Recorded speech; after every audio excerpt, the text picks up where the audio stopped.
Chapter 981. Kera Bencana.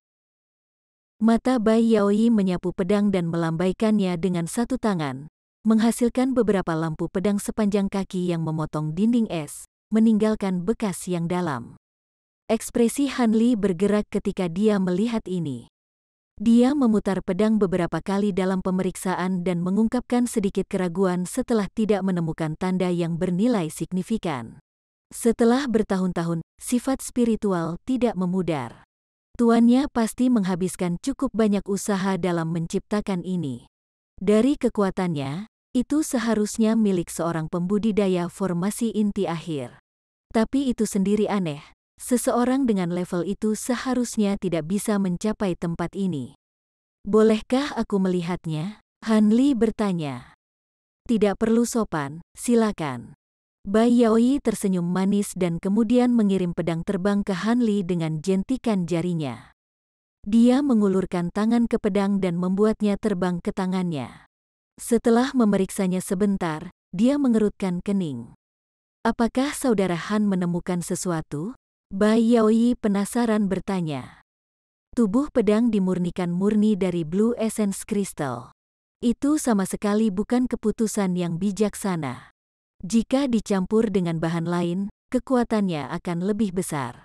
Namun, metode penyempurnaan ini tidak diketahui secara luas puluhan ribu tahun yang lalu, dan tanda jimat dekoratif pada pedang agak tua. Sementara Master Pedang bukanlah seorang kultivator kuno, mereka masih berasal dari zaman yang telah lama berlalu.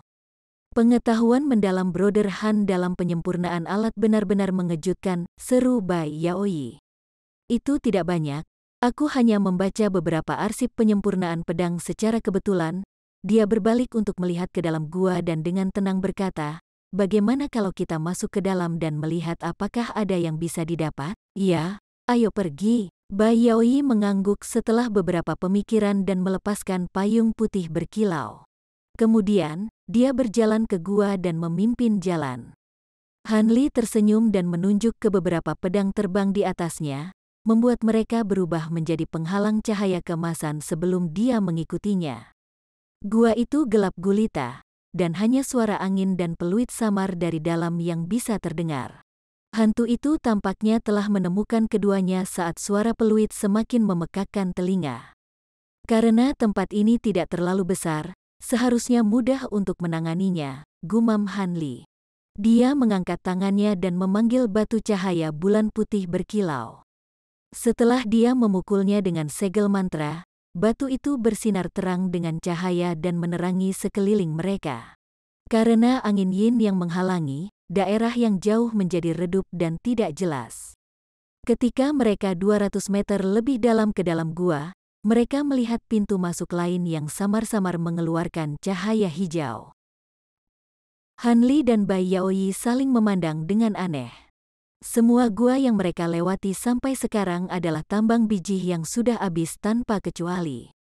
Sementara keduanya tumbuh agak lebih waspada, mereka memiliki kultivasi yang hebat dan tidak menghindar dari ini. Dengan payung di depannya, Bai Yaoi mendekati pintu masuk, tapi setelah dia melihat ke dalam, kulitnya menjadi pucat. Han Li segera muncul di sisinya dan melihat ke dalam.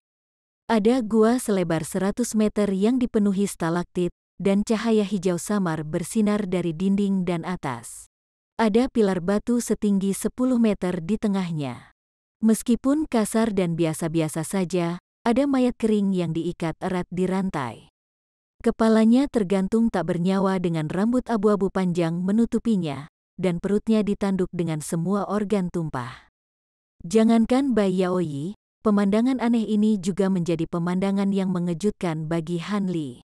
Dia mengerutkan bibirnya dan berpikir untuk mengatakan sesuatu ketika pedang biru di tangannya mengeluarkan tangisan panjang yang tak henti-hentinya, diikuti oleh gemetar liar. Dengan sedikit pemahaman, dia melemparkan pedang ke udara. Itu melesat ke arah pilar batu dalam garis biru dan berubah menjadi bentuk aslinya sepanjang setengah kaki sebelum berputar di sekitar mayat kering dan mengeluarkan tangisan lagi. Sekam ini adalah Master Pedang. Tampaknya inti emas mereka disita dan nyawanya melayang. Bai Yaoyi menghela nafas panjang dan memasang ekspresi sedikit terganggu. Han Li dengan dingin berkata, dia tidak mati secara normal. Orang ini digunakan sebagai korban hidup untuk teknik jahat, pengorbanan hidup. Dalam alarmnya, dia akhirnya memperhatikan formasi mantra selebar 40 meter di dalam gua. Dia tidak segera menyadarinya karena debu yang menumpuk di atasnya. Han Li mengangguk, aku tidak tahu formasi pengorbanan mana ini. Saya harus melihat lebih dekat untuk mencari tahu.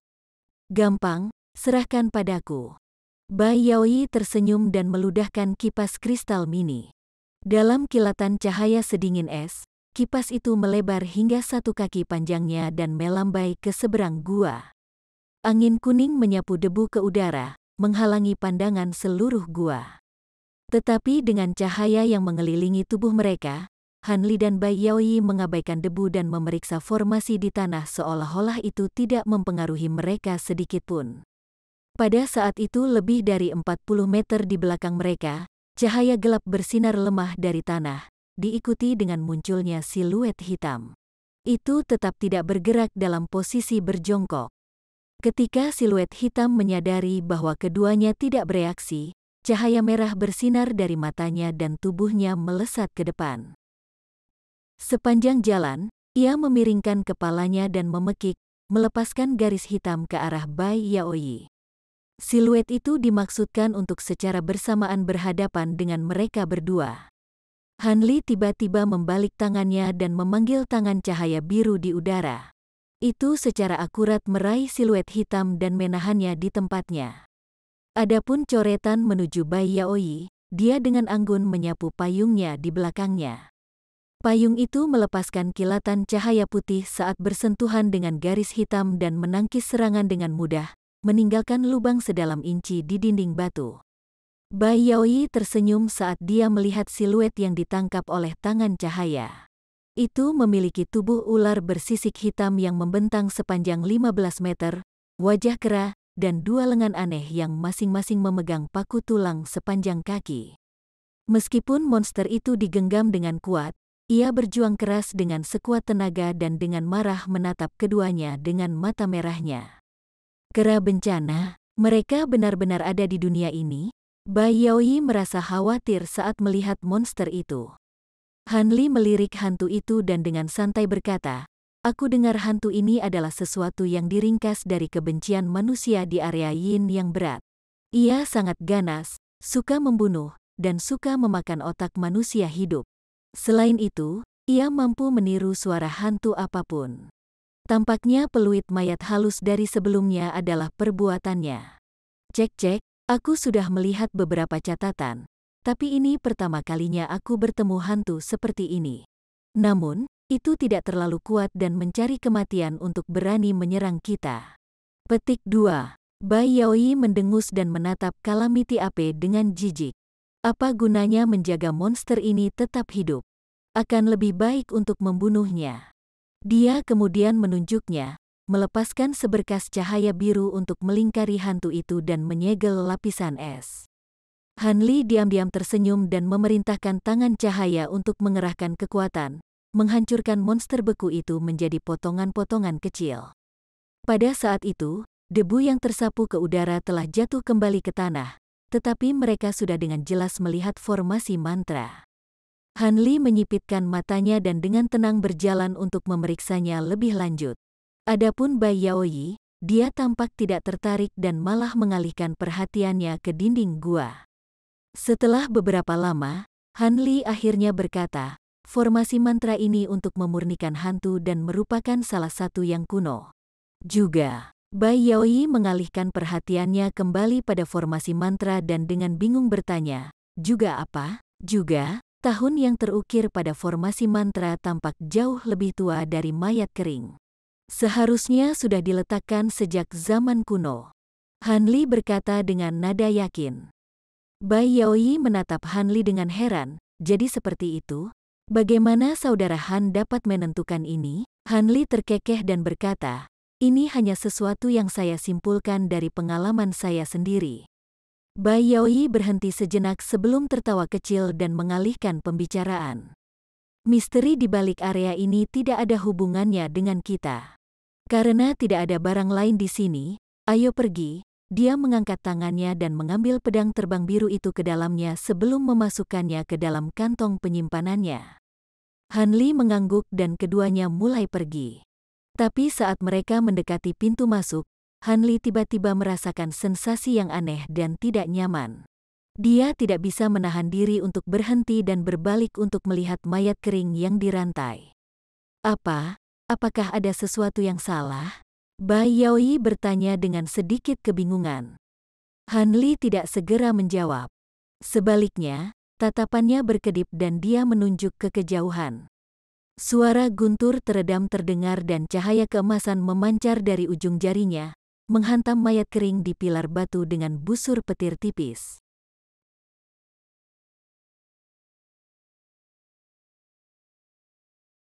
Chapter 982.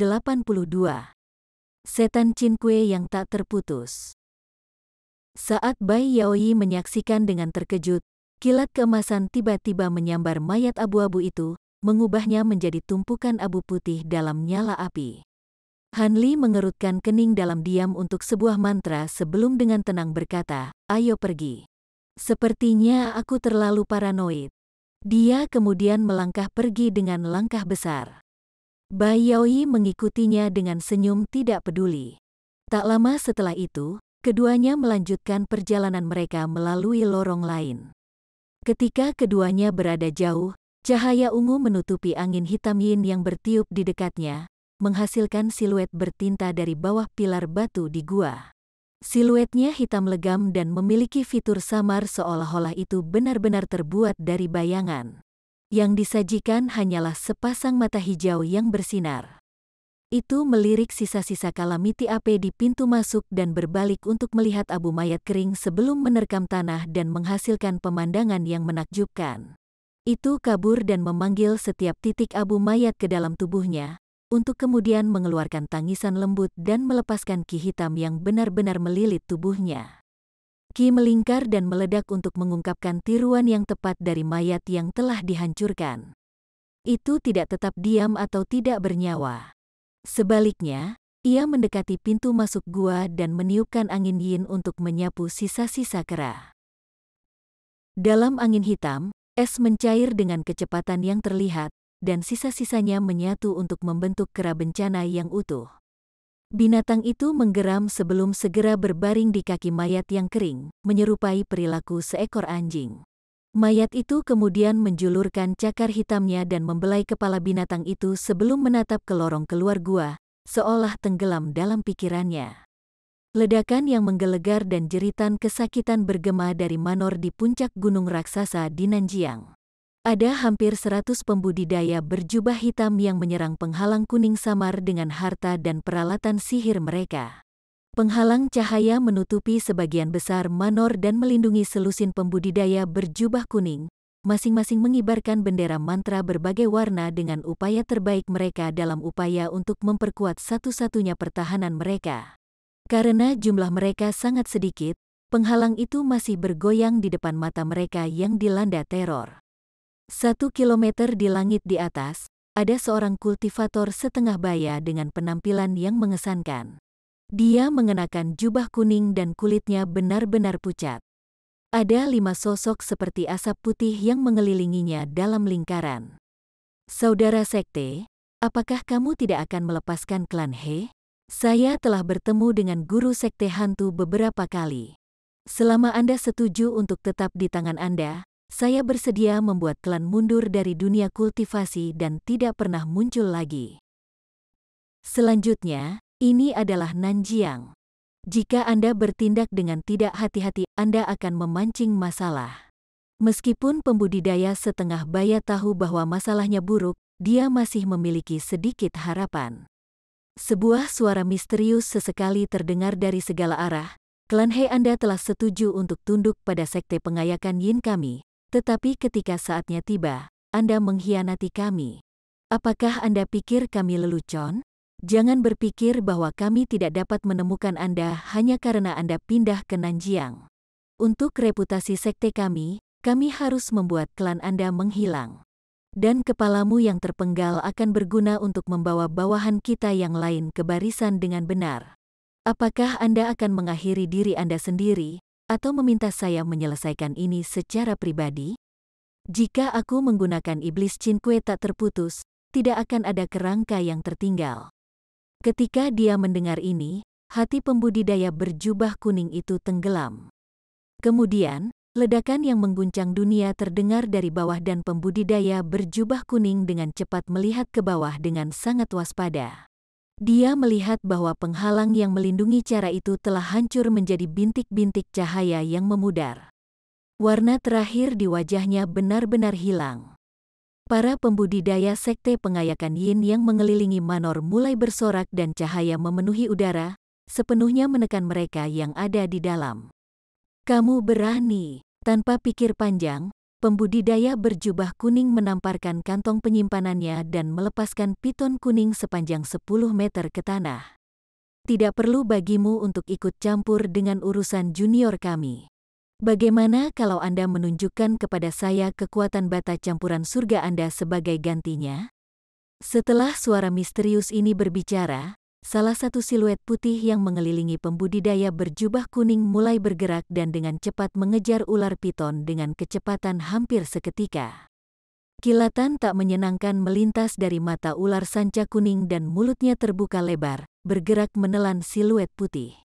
Sosok itu diam-diam gemetar dan berubah menjadi tengkorak putih bersih setinggi 3 meter. Dalam alarm piton, ia berusaha untuk berhenti, tetapi sudah terlambat. Tengkorak itu tertawa terbahak-bahak dan mengeluarkan seutas benang dari mulutnya, dengan cepat dan kuat menahan kepala ular sanca itu. Terkena teror, ia berjuang dengan sekuat tenaga dan mengayunkan ekornya seperti gada, dengan cepat menghantamkannya ke tengkorak, tetapi tidak menimbulkan kerusakan sedikitpun. Sebagai tanggapan, cahaya abu-abu melintas dari mulut tengkorak dan berjalan di sepanjang benang. Sebuah peristiwa yang tak terbayangkan diikuti. Cahaya abu-abu menyebar ke seluruh tubuh ular piton dan membuat tubuhnya menjadi redup dan layu. Dalam sekejap mata, daging ular sanca itu benar-benar menghilang, hanya menyisakan tulang. Namun, tengkorak tidak berhenti di situ. Ia menggoyangkan benang putih dan memasukkan sisa-sisa ular piton ke dalam mulutnya sebelum mengunyahnya dalam jumlah yang banyak. Setelah melihat kematian ular sanca yang dia pelihara selama beberapa tahun, jejak kebencian dikhianati dari wajahnya. Dia kemudian melihat siluet putih yang masih mengelilinginya dan menepuk bagian belakang kepalanya, menyemburkan batu bata kuning berkilau yang berukuran beberapa inci. Dia membentuk gerakan mantra dan menunjuk ke batu bata dengan bantalan berat. Bata itu terbang melingkar di udara dan ukurannya bertambah besar saat bersinar. Dalam satu tarikan napas, itu tumbuh menjadi ukuran 30 meter di atas kepalanya. Itu bersinar dengan cahaya yang menyilaukan dan memiliki karakter jimat berkeliaran di permukaannya, melepaskan tekanan yang benar-benar menakjubkan. Kultivator yang tersembunyi menghela nafas dan bertanya, "Ini adalah bata campuran surga?" Saya agak kecewa, itu tidak sesuai dengan reputasinya. Sepertinya saya hanya akan membuat setan Cinque saya berurusan dengan Anda. Tepat setelah ini dikatakan, kelima sosok itu bergerak dan perlahan melayang ke arah pembudidaya berjubah kuning. Pria itu tidak mengindahkan kata-kata menghina dan menyapu pandangannya melewati siluet sebelum mengeluarkan raungan yang bergema, menyebabkan batu bata di atasnya berputar di udara. Dengan massa batu bata, itu menciptakan tornado dalam sekejap, menyembunyikan pembudidaya di dalamnya. Namun, siluet putih mengabaikan ini dan menembak ke dalam tornado tanpa berpikir lagi. Kamu mencari kematian? Garis-garis cahaya kuning yang tak terhitung jumlahnya melesat keluar dari angin, memperlihatkan diri mereka sebagai batu bata sepanjang kaki. Dalam suara ledakan yang bergulir, siluet putih dilempari oleh cahaya. Selama tampilan ini, garis kuning melesat keluar dari tornado dan melesat melintasi langit, menempuh jarak lebih dari 60 meter dalam sekejap. Kemudian, dengusan yang menusuk tulang terdengar diikuti oleh beberapa letusan. Keempat siluet putih itu mengejarnya sebelum kemudian menghilang secara kabur. Fluktuasi tiba-tiba muncul di depan pembudidaya kuning, dan 4 siluet putih muncul dalam kilatan cahaya perak. Mereka kemudian diam-diam menyerbu ke arah pembudidaya. Sangat terkejut, dia tiba-tiba berhenti dan buru-buru membentuk mantra, tiba-tiba memerintahkan batu bata besar 10 meter untuk menghancurkan mereka, tetapi siluet kabur dan bertahap melalui batu bata seolah-olah itu tidak ada, tiba di depannya. Dalam sekejap mata, kultivator tunggal menjadi panik, dan dia buru-buru melambaikan tangannya, melepaskan liontin biru bersinar yang telah dia siapkan sebelumnya. Perhiasan itu kabur dan mengeluarkan kabut biru yang bersinar, menghentikan semua siluet putih di jalurnya. Namun, pria itu tidak merasa lega sedikit pun saat siluet putih mulai tertawa terbahak-bahak, menyebarkan kabut biru di sekitar mereka. Dia dalam hati mengutuk ketika dia melihat ini dan buru-buru menutupi dirinya dalam cahaya saat dia bersiap untuk melarikan diri. Tapi sebelum dia bisa lepas landas, Ki putih muncul di depannya dan siluet putih melewati cahaya pelindungnya tanpa perlawanan dan menghilang ke dalam tubuhnya. Tanpa waktu untuk bereaksi, dia tiba-tiba merasakan jiwa baru lahirnya tegang dan tubuhnya menjadi panas seolah darahnya mendidih. Ini adalah sensasi terakhir yang dia rasakan di dunia ini. Seandainya ada orang lain di dekatnya, mereka akan melihat daging pembudidaya berjubah kuning dengan cepat menyusut menjadi kulit kering. Adapun jiwa yang baru lahir, itu telah dilahap dengan bersih oleh siluet putih ketika mereka memasuki tubuhnya. Mereka segera terbang keluar dan berubah menjadi tengkorak, dengan ganas mengunyah bagian-bagian tubuhnya sebagai makanan. Siluet putih lainnya akhirnya terbang kembali dan 5 sosok berdiri berdampingan. Manor di bawah benar-benar sunyi dan seorang lelaki tua berjubah hitam terbang. Dia tiba di depan siluet putih dan dengan hormat memberi hormat, saya memberi hormat kepada tetua yang agung. 72 pembudidaya klan He semuanya mati. Mereka meninggalkan 300 manusia, aku menunggu keputusanmu. Bunuh mereka semua, sebuah suara berbicara dengan singkat. Itu akan selesai, lelaki tua itu kemudian dengan cepat mundur. Suara misterius itu dengan cemberut memerintahkan, tunggu, Penatua G sebelumnya menyebutkan bahwa pembudidaya yang membunuh tetua keempat sekte kami dan merebut spanduk pengayakan hantu mungkin ada di Nanjiang. Karena masalah ini sudah ditangani, semua kultivator harus menyelidiki keberadaan orang ini. Saya akan berjaga-jaga di sini selama setahun. Jika ada jejaknya, saya akan berangkat. Bagaimana saya bisa membiarkan harta karun tanda tangan sekte kami jatuh ke tangan orang luar? Ekspresi lelaki tua itu membeku dan kemudian dia dengan hormat menjawab, ya, keponakan bela diri akan melaksanakan perintahmu. Setelah itu, dia terbang ke bawah dalam garis hitam. Karena dia mampu membunuh saudara bela diri junior keempat saya yang memegang bendera pengayakan hantu dan melarikan diri dari pengejaran kuil langit tanpa akhir, dia seharusnya terbukti lebih sulit daripada memusnahkan klan He yang sedikit. Suara itu bergumam pada dirinya sendiri dengan sedikit minat.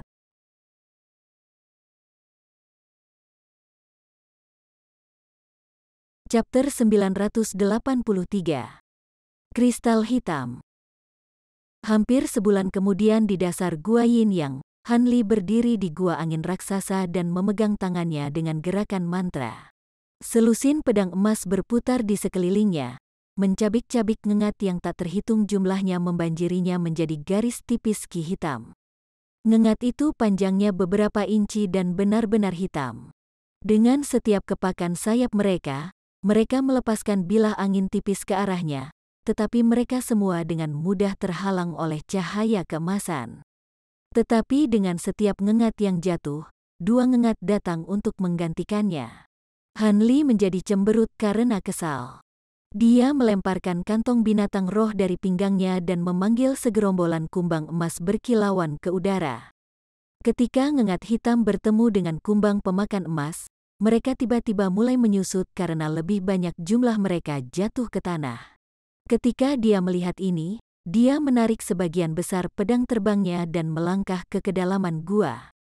Angin yin di sini bertiup dengan frekuensi yang jauh lebih besar dan menghalangi indera spiritualnya yang lebih kuat untuk melihat bahkan 10 meter di depan. Paling tidak, dia tidak perlu khawatir diganggu oleh ngengat. Setelah berjalan ke pusat perkiraan, matanya bersinar dengan cahaya biru, memungkinkan dia untuk melihat lingkungan terdekat dengan jelas. Tetapi ketika dia melihat ke arah tertentu, dia tidak bisa menahan nafas. Dia berjalan 60 meter sebelum melemparkan batu cahaya bulan dan membawanya ke udara dengan kabut cahaya biru, menerangi 10 meter di sekelilingnya. Di bawah cahaya putih, kristal hitam seukuran tengkorak setengah tertanam di dinding. Tapi yang menakjubkan adalah bahwa permata itu berkedip dengan cahaya yang menghantui dan akan melepaskan ngengat hitam tanpa akhir, berkerumun ke arah Hanli dan batu cahaya bulan yang menyilaukan dengan terburu-buru. Namun, kumbang pemakan emas telah mencegat mereka di tengah jalan, tetapi ketika setiap ngengat terbunuh, mereka menghilang begitu saja seolah-olah mereka tidak pernah ada. Ini adalah yang ketiga, tetapi ia dapat menggunakan yin qi di dekatnya untuk membuat ngengat yin gelap. Aneh sekali, gumam Hanli. Ketika Hanli melihat lebih dekat, dia melihat kristal hitam melepaskan suar cahaya hitam. Sebuah letupan terdengar, diikuti oleh munculnya ngengat selebar 1 meter. Itu menatap tajam ke arah Hanli dengan mata merah. Hanli mengangkat alisnya saat melihatnya dan menjentikkan jarinya, melepaskan sambaran petir emas dan membubarkan ngengat dalam sekejap. Meskipun pasti memiliki beberapa kemampuan aneh, Lightning Devilbane Divine adalah musuh alaminya. Kemudian, dia meraih kristal itu tanpa ragu-ragu, dan sebuah tangan besar dari cahaya biru berkilauan muncul di depannya. Dengan keras, kristal itu dikeluarkan dari dinding. Dalam sekejap kristal itu digenggam, angin yin di sekitarnya berkurang lebih dari setengahnya. Semua ngengat telah berubah menjadi qi hitam dalam sekejap dan tertiup angin. Hanli tidak tampak sangat terkejut dengan ini dan malah merenungkan 2 kristal kecil yang dia temukan sebelumnya di gua angin lainnya. Kristal aneh ini menyebabkan Hanli mendecakkan lidahnya dengan takjub, tetapi dia memutuskan untuk membiarkan masalah ini nanti. Setelah kembali pertama kali ke Patua Fu untuk aplikasi lain dari cahaya pelindung Dark Violet Pearl, dia berpisah dengan Bai Yaoyi. Sekarang dia tidak mengikutinya, Hanli memanfaatkan sepenuhnya kemampuannya. Selama beberapa hari terakhir, sementara dia perlahan menuju lebih dalam ke dalam gua, dia beberapa kali lebih cepat dari yang lain. Dia juga menemukan hantu tingkat tinggi dengan frekuensi yang lebih besar, tetapi pedang terbang dan kilat emasnya membuat mereka berhasil. Dia tidak perlu menggunakan Whipping Soul Beast sekalipun. Mulai masuk akal mengapa pembudidaya tingkat tinggi tidak menjelajahi gua yin yang lebih dalam. Dia hanya menemukan sedikit, selain dari beberapa alat sihir yang ditinggalkan dan urat biji yang lebih rendah. Tetapi beberapa hari yang lalu ketika dia mengejar hantu, dia tidak sengaja memasuki gua angin kecil. Dia awalnya memiliki sedikit minat untuk menjelajahinya karena kuda umbrayin yang mereka cari seharusnya tidak dapat bertahan hidup di tempat dengan angin yin yang ganas.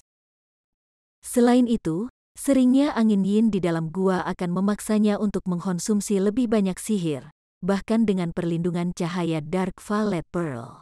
Dengan demikian, akan terbukti cukup sulit baginya untuk melangkah lebih dalam, tetapi setelah dia menemukan kristal hitam pertama, dia menjadi tertarik untuk mengeksplorasi lebih dalam. Dengan Divine Devilbane Lightning melindunginya dan Myriad Spirit Milk untuk mengisi kembali kekuatan sihirnya, dia juga tidak perlu takut. Hanli belum pernah melihat kristal hitam ini sebelumnya dalam catatan apapun. Meskipun sekilas mirip dengan Devil Essence Diamonds, mereka benar-benar berbeda. Mereka hampir tidak sekeras berlian esensi iblis dan juga tidak mengandung esensi iblis. Mereka tampak seperti permata atribut angin aneh yang terkondensasi di dalam gua-gua ini selama bertahun-tahun yang tak terhitung jumlahnya, tetapi mereka juga mengandung sejumlah besar yin qi. Ketika Hanli mencari melalui puluhan gua angin, dia hanya berhasil menemukan 3 di antaranya. 2 yang pertama dia temukan seukuran kepalan tangan, tapi yang ketiga dan paling baru dia temukan seukuran tengkorak dan bisa menghasilkan hantu. Setelah memeriksa permata itu untuk waktu yang lama dan menemukan bahwa itu tidak membuat reaksi sedikit pun, dia menempelkan beberapa jimat pembatasan di atasnya sebelum menempatkannya di dalam kotak batu giok besar dan ke dalam kantong penyimpanannya. Setelah pencarian sepintas melalui gua angin besar untuk memastikan dia tidak melewatkan apapun, dia mundur ke lorong tempat dia datang. Dia melakukan perjalanan 1 kilometer lagi dan mencari melalui gua kecil lainnya, akhirnya menemukan bahwa terowongan itu menjadi semakin sempit. Pada akhirnya, dia bertemu dengan dinding es. Han Li menghela nafas tapi masih terus maju. Dia mengangkat tangannya dan melepaskan seberkas cahaya biru, tenggelam jauh ke dalam dinding es. Dia tidak berhenti di situ, dan menekankan tangannya ke sana dan menyapu indera spiritualnya. Setelah tidak menemukan mekanisme atau batasan, dia berbalik dan mundur tanpa berpikir lagi. Dia beberapa kali lebih cepat dalam perjalanan kembali daripada ketika dia menjelajah ke depan. Meskipun dia tidak tahu persis bentuk gua Yin Yang, mereka seharusnya dekat dengan jantung gua mengingat beragamnya hantu yang mereka temui. Namun, tidak satu pun dari mereka yang menemukan jejak kuda Umbrayin, yang membuat Han Li tidak sabar. Karena dia bergegas untuk memperbaiki kipas Triflame sebagai persiapan untuk perjalanan ini, dia tidak ingin kembali dengan tangan kosong. Itu adalah urusan yang sangat sulit bagi seorang pembudidaya Nascent Soul untuk melakukan terobosan ke tahap selanjutnya. Semua kultivator yang naik ke tahap Mid Nascent Soul di Heavenly South adalah orang-orang jenius yang diberkati, dan dari bakat ini, hanya 3 yang mampu menembus tahap akhir Nascent Soul. Dan meskipun ada lebih banyak pembudidaya jiwa yang baru lahir di jin besar, mereka masih jarang terlihat. Akibatnya, Han Li telah mempertimbangkan untuk menggunakan seni kopulasi esens dengan Mu Peiling untuk menerobos kemacetan ke tahap akhir Nascent Soul. Tapi itu bukan jaminan.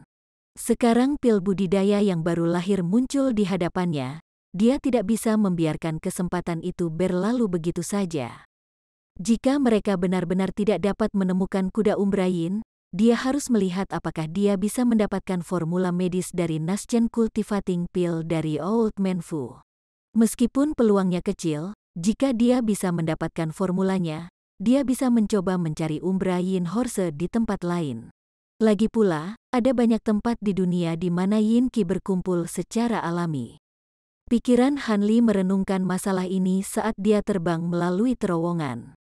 Tapi tiba-tiba, ekspresinya bergerak dan perhatiannya beralih ke depan.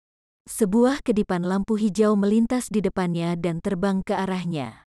Dia langsung melambaikan lengan bajunya sebagai tanggapan, melepaskan kabut biru di depannya.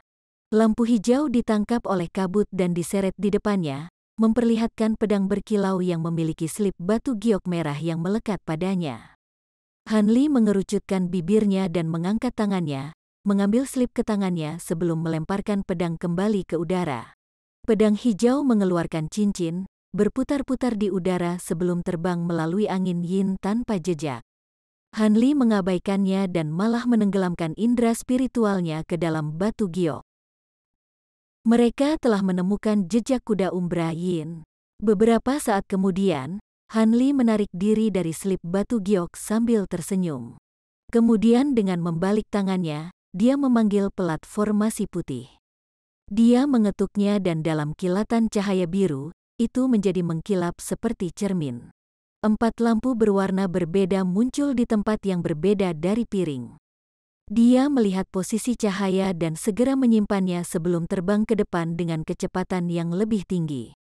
Setengah hari kemudian, Han Li tiba di persimpangan 4 arah, menemukan penggarap Yuan dan Pak Tua Fu bermeditasi di sana. Mutiara ungu gelap mengambang tak bergerak di atas kepala lelaki tua itu.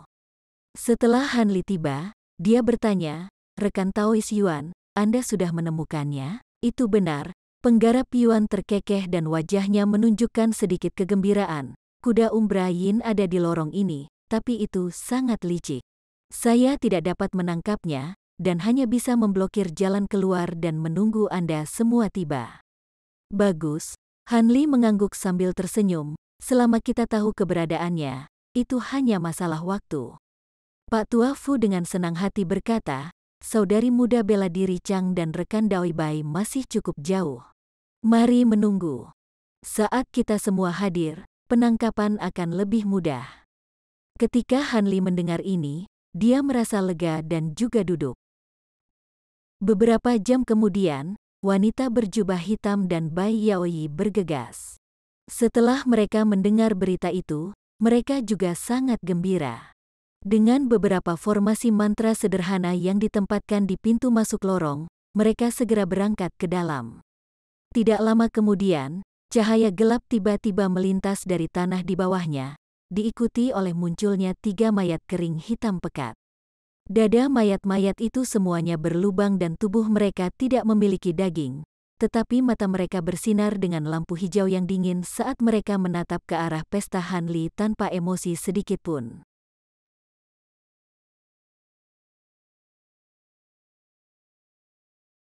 Chapter 984. Serigala Mayat. Kelompok pembudidaya bergerak ke timur menyusuri lorong, dan melihat melalui semua gua yang mereka temui.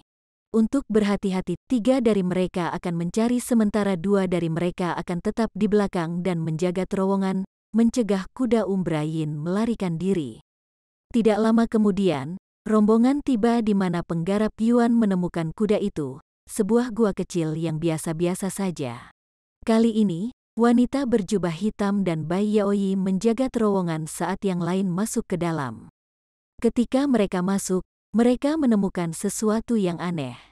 Tidak hanya angin yin yang sangat lemah, tetapi juga terasa hangat dan nyaman.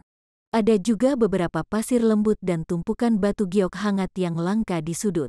Ada juga aroma samar yang tertinggal di udara yang menyerupai campuran kayu cendana dan obat-obatan. Setelah diperiksa lebih dekat, mereka juga menemukan jejak di tanah yang menyerupai kuku kuda tetapi beberapa kali lebih kecil. Ini benar-benar kuda Umbra Yin. Dengan jejak kaki dan wewangian, Pak Tua Fu menggosokkan kedua tangannya dengan gembira.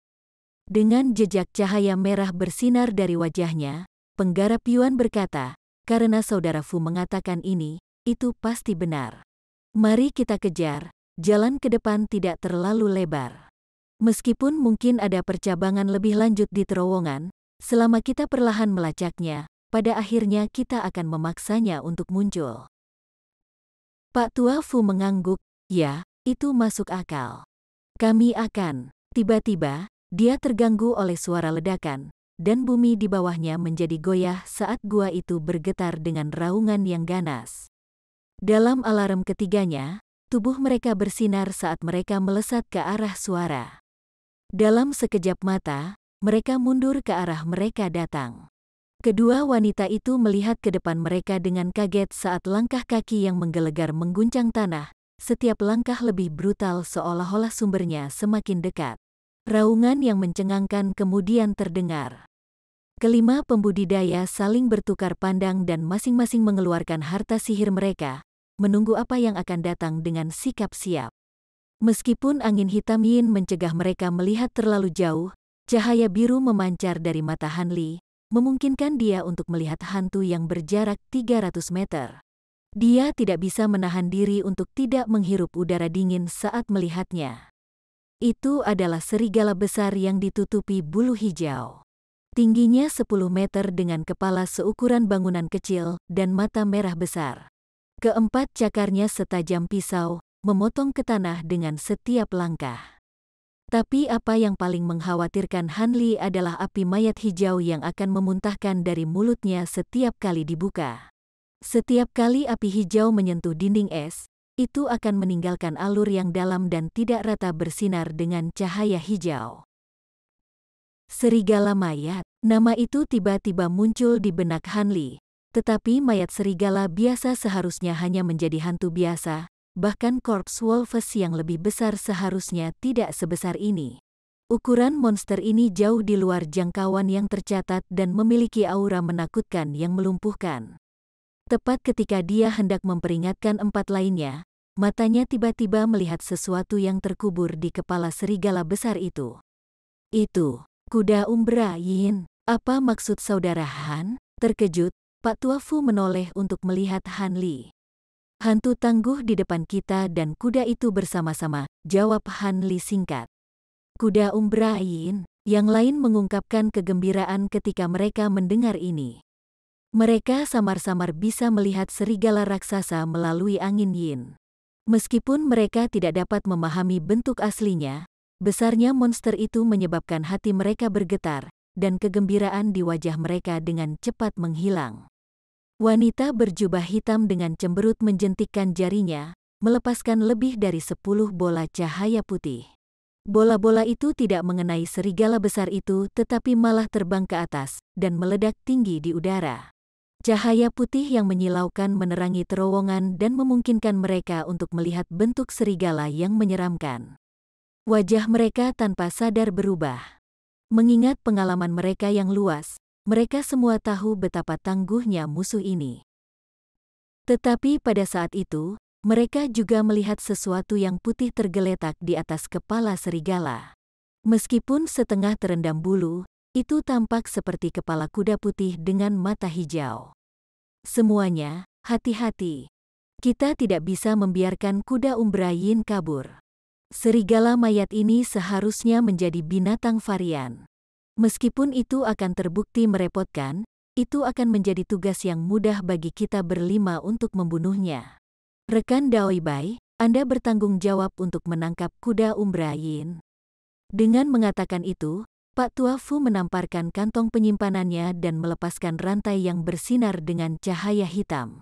Itu terbang ke depan dan melilit serigala raksasa seperti ular. Yang lain juga dengan cepat mengambil tindakan.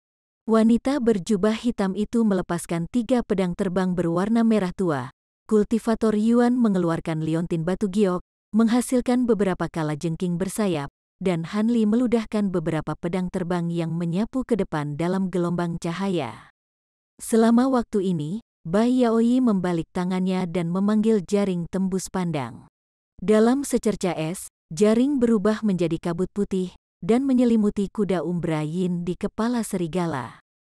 Meskipun ini adalah pertama kalinya mereka berakting bersama, jumlah kekuatan yang ditampilkan harta mereka sangat besar. Kuda Umbrain dengan cepat bereaksi. Begitu melihat serangan yang datang, ia melepaskan kepala serigala untuk menyembunyikan dirinya sekali lagi. Adapun serigala mayat, kilatan melintas dari matanya, dan lolongannya berhenti. Itu menganga mulutnya, melepaskan aliran neraka hijau gelap yang tak terduga untuk memenuhi harta sihir yang mendekat. Untuk sementara waktu, nyala api telah menahan harta karun itu dan mencegah salah satu dari mereka mendekati mayat itu. Sudah terlambat bagi kalajengking bersayap untuk menghindar, dan mereka berubah menjadi abu setelah beberapa saat. Jaring putih yang dilepaskan untuk menangkap kuda Umbrain juga tertahan oleh api hijau. Ketika Bai Yaoi melihat ini, dia mendengus dingin. Karena Istana Malam Utara adalah tempat salju abadi, semua teknik dan hartanya dikaitkan dengan es, dan dia menahan api ini dengan sangat jijik.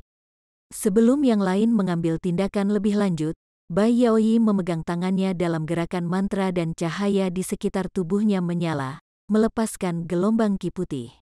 Cahaya yang indah dan berkilauan membuatnya tampak seperti Dewi Es yang mengapung di badai salju. Saat suhu tiba-tiba anjlok, wanita berjubah hitam dan penggarap Yuan tidak bisa menahan diri untuk tidak gemetar. Serigala besar itu tampaknya merasakan bahwa keadaan telah berubah menjadi lebih buruk dan mengambil napas dalam-dalam sebelum menyemburkan api yang lebih besar. Pada saat yang hampir bersamaan, Bai Yaoi meludahkan kipas kristal, berputar sekali di sekelilingnya sebelum jatuh ke tangannya, memperkuat cahaya dingin yang mengelilinginya.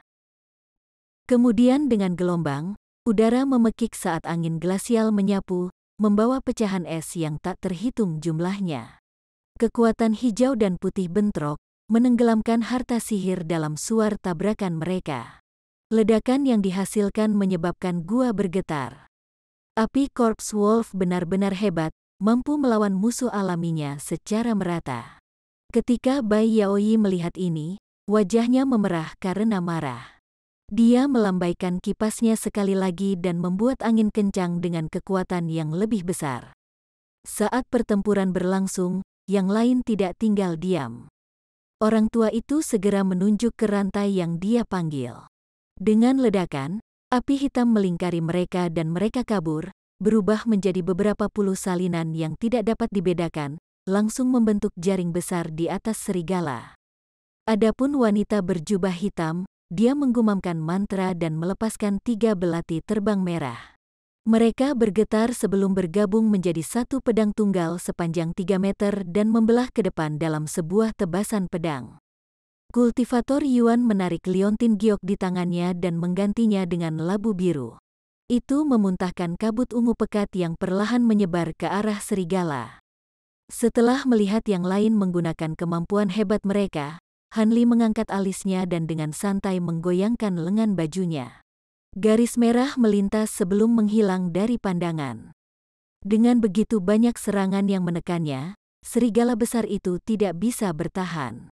Rantai api hitam dan goresan pedang merah secara bertahap mendorong kembali api mayatnya, memberi jalan bagi kabut ungu pekat untuk tiba. Meskipun tidak terlalu cerdas, ia bisa merasakan bahaya mendekat.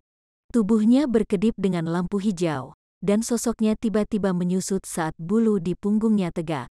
Kemudian dengan raungan, rentetan cahaya hijau yang lebat diluncurkan dari mantelnya, menyelimuti 5 hadiah. Para pembudidaya telah mengantisipasi ini, tetapi tidak ada dari mereka yang berani meremehkan serangan itu dan telah menggunakan kemampuan mereka sendiri untuk memblokirnya. Pada saat penundaan itu, serigala berbalik dan melarikan diri, membuat para pembudidaya kaget.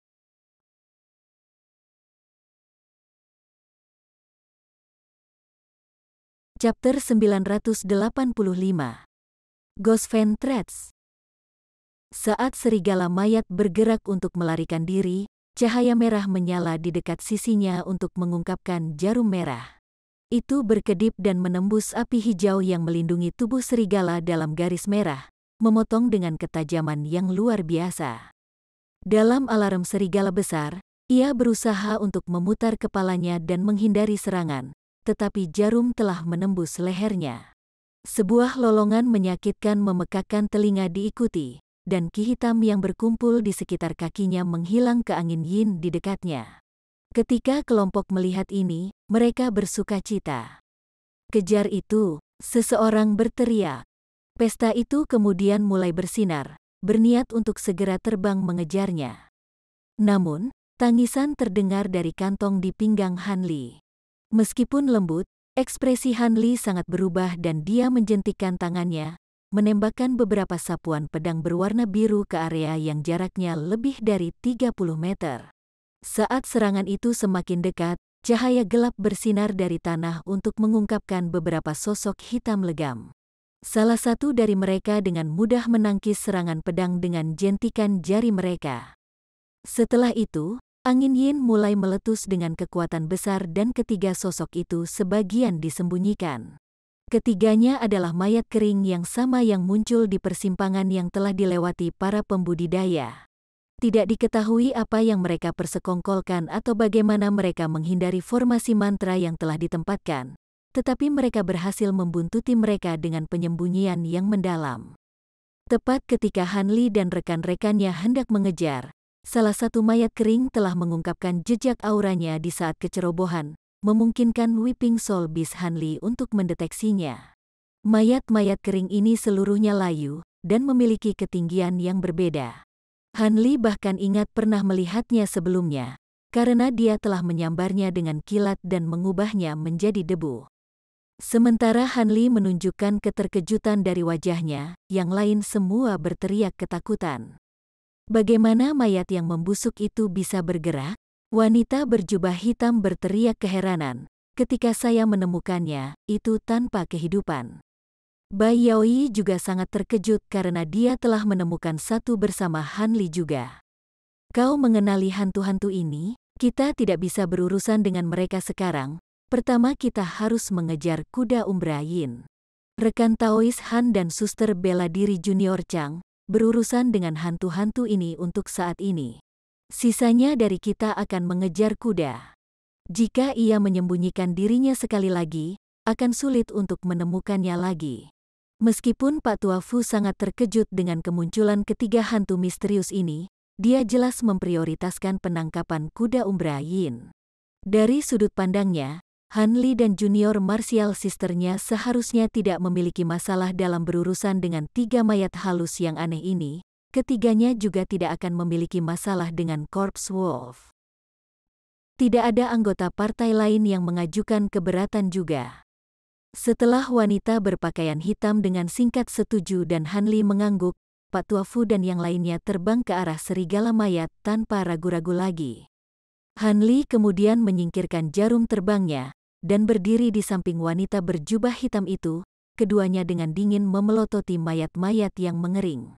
Meskipun teknik Ghost Dao secara alami licik, dia merasa tidak dapat dipahami bahwa salah satu dari mereka mampu bertahan dari serangan dari Divine Devilman Lightning.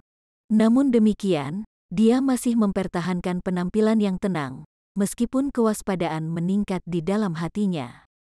Adapun wanita berjubah hitam, dia adalah penatua dari 9 sekte ketenangan dan memiliki banyak pemahaman tentang teknik iblis dan hantu. Tidak berani meremehkan mayat-mayat ini juga, pedang merah raksasanya berputar di atasnya dalam tampilan glamor yang mempesona, melindunginya daripada menyerang. Tiga mayat yang menghadap mereka adalah yang pertama bergerak. Yang lebih tinggi dari tempat itu mengambil 2 langkah besar ke depan dan membuka mulutnya untuk mengeluarkan benang abu-abu ke arah wanita itu. "Kamu mencari kematian?" Dia mendengus dengan penampilan cemberut. Dengan jentikan lengan bajunya, lebih dari 10 bola api ditembakkan secara berurutan. Segera setelah itu, dia menunjuk ke pedang besar di atas kepalanya dan pedang itu mengiris di udara, melepaskan pedang merah tua. Dia percaya bahwa benang biasa-biasa saja ini hanyalah api mayat yang kental dan bahwa teknik api harus dapat menahannya. Tapi kemudian, benang itu melewati bola api dan serangan pedang merah tanpa perlawanan, menyerap seluruh keberadaan mereka secara menyeluruh hanya dengan satu sentuhan, dan terus melaju ke depan tanpa ada tanda-tanda melambat. Wanita berjubah hitam menyapu lengan bajunya dengan waspada dan mengeluarkan perisai hijau kecil di depannya. Itu bersinar dengan cahaya dan meluas secara besar-besaran. Pada saat yang hampir bersamaan, pedang besar di atas kepalanya menebas ke arah benang abu-abu. Wanita berjubah hitam percaya bahwa karena benang mampu menyerap serangan kekuatan spiritual, harta fisik harus dapat memblokirnya. Seperti yang diperkirakan, benang abu-abu berhenti setelah dipukul dengan pedang besar. Wanita cantik itu bersukacita dan berpikir untuk mengaktifkan kemampuan pedang, tetapi kemudian benang abu-abu itu tiba-tiba kabur dan berlipat ganda menjadi 100 salinan, dengan cepat bergerak untuk menahan pedang besar itu. Setelah itu, cahaya gelap yang aneh bersinar dari benang, menyatu bersama dengan cahaya merah pedang, perlahan-lahan menguasainya dan mengubahnya menjadi hitam seolah-olah sedang rusak. Wanita itu juga merasakan hubungan mentalnya dengan pedang menjadi tumpul. Hatinya tenggelam dan dia menamparkan kantong penyimpanannya tanpa berpikir lagi, memanggil roda Dharma ke tangannya. Tapi sebelum dia bisa menggunakannya untuk melepaskan pedangnya, guntur terdengar, diikuti oleh sambaran petir yang menyilaukan. Baut emas menghantam benang abu-abu dalam gemuruh murka dan membebaskan pedang merah besar itu. "Terima kasih banyak, Saudara Han." Wanita itu buru-buru mengucapkan sebelum membentuk gerakan tangan dan mengingat pedangnya ke lengan bajunya setelah membelah menjadi 3 garis merah. Dengan senjatanya dibebaskan, Han Li tidak memperhatikan lebih jauh. Sebaliknya, dia menatap udara dengan cemberut. Benang abu-abu yang dia hamburkan terpisah mengembun kembali ke bentuk aslinya setelah hanya beberapa saat. Adapun 2 mayat kering lainnya, mereka belum mengambil tindakan apapun. Ketika wanita berjubah hitam melihat ini, ekspresinya berubah menjadi tidak sedap dipandang, tetapi dia terus melihat benang abu-abu di udara. Ini bukan ki mayat biasa, tapi ki mayat yang menggiurkan. "Mungkinkah ini Thread Ghost Fan?" Dia berteriak dengan kulit sangat pucat. Mayat ki yang mengerikan. Han Li menemukan nama itu familiar dan setelah berpikir sejenak, dia mengingatnya disebutkan dalam kitab suci harta karun pengembangan besar. Ekspresinya goyah untuk sementara waktu. Ini adalah kemampuan hebat dari Ghost Dao yang hanya bisa disaksikan oleh beberapa pembudidaya. Seperti namanya, Baleful Corpse Ki awalnya adalah ki mayat, tetapi menyatu dengan kebencian yang tersisa dari kematian baru, yang dikenal sebagai ki yang sangat buruk. Baleful Corpse Ki dikatakan sangat sulit untuk diproduksi, minimal membutuhkan mayat pembudidaya formasi inti bersama dengan kondisi lain yang tidak diketahui. Ketika terbentuk, dikatakan abadi, dan mampu menyerap elemen ki dan merusak berbagai harta sihir. Seperti yang diharapkan untuk salah satu kemampuan terbesar dari Ghost Dao, itu sangat sulit untuk dihadapi. Namun, dia belum pernah mendengar tentang trait Ghost Fan sebelumnya, tetapi mengingat itu dibuat dari Baleful Corpse Ki, tidak heran itu sangat merepotkan. Tampaknya Divine Devilment Lightning-nya mampu membubarkannya tetapi tidak memusnahkannya sepenuhnya. Saat pikiran-pikiran ini melintas di benaknya, ketiga mayat itu secara bersamaan mengangkat tangan dan menjentikkan jari mereka, masing-masing melepaskan benang abu-abu. Wanita berjubah hitam itu terengah-engah dan melepaskan roda dharma dari tangannya, melantunkan serangkaian kebangkitan. Roda berputar di udara dan bersinar dengan cahaya 7 warna, menutupi Hanli dan dia dalam penghalang. 7 warna cahaya, harta Buddhis. Hanli telah mengangkat tangannya dengan kilatan petir di antara mereka, tetapi ketika dia melihatnya mengambil tindakan, dia berhenti dengan sedikit terkejut. Benang-benang itu kemudian mengenai penghalang 7 warna tetapi semuanya ditolak sepenuhnya. Hanli tidak heran dengan efektivitas penghalang itu. Karena teknik Buddhis terspesialisasi dalam menahan Ghost Dao, bahkan sesuatu yang kejam seperti Ghost Fan Threads seharusnya tidak dapat menembus cahaya Buddhis dalam sekejap. Tapi yang mengejutkan Hanli adalah fakta bahwa sesepuh sekte iblis bahkan memiliki harta Buddhis. Ketiganya tidak menghentikan serangan mereka setelah melihat bahwa utas mereka ditolak. Sebaliknya, jari-jari mereka bergerak dan benang abu-abu yang tak terhitung mulai terbentuk di udara dan menjalin lapisan benang yang tak terhitung jumlahnya di atas penghalang 7 warna, seolah berniat menjebak keduanya di dalamnya. Kilatan dingin terpancar dari mata Hanli dan dia menepuk kedua tangannya, mengangkatnya untuk melepaskan 2 lengkung padat petir emas ke penghalang cahaya yang melindungi mereka. Saat gemeretak keras terdengar, jaring petir muncul di permukaan penghalang dan langsung membubarkan benang abu-abu. Ketiga mayat itu tampaknya tidak peduli ketika mereka melihat ini. Mereka hanya menembakkan lebih banyak trait Ghost Fan dari tangan mereka dan memulihkan bentuk ki abu-abu yang telah tersebar. Rekan Taois Chang, buka. Dengan mengatakan itu, guntur terdengar dari punggung Hanli, memperlihatkan sepasang sayap perak. Dia berpikir untuk membujuknya sebaliknya, tetapi setelah melihat sayapnya, dia segera mengucapkan mantra dan menciptakan celah yang bagus di penghalang. Sayapnya mengepak dan dia menghilang dalam kilatan cahaya perak. Ketiga mayat itu tiba-tiba berhenti ketika mereka melihat ini dan mulai melihat sekeliling. Kemudian, cahaya menyala sekali lagi beberapa meter di belakang mereka untuk mengungkapkan Hanli. Mayat-mayat itu langsung menjentikkan jari mereka sebagai tanggapan dan menembakkan lusinan benang abu-abu ke arahnya. Hanli tidak berusaha menghindar dari jarak jauh, malah membuka mulutnya untuk mengeluarkan 3 garis emas ke arah masing-masing mayat.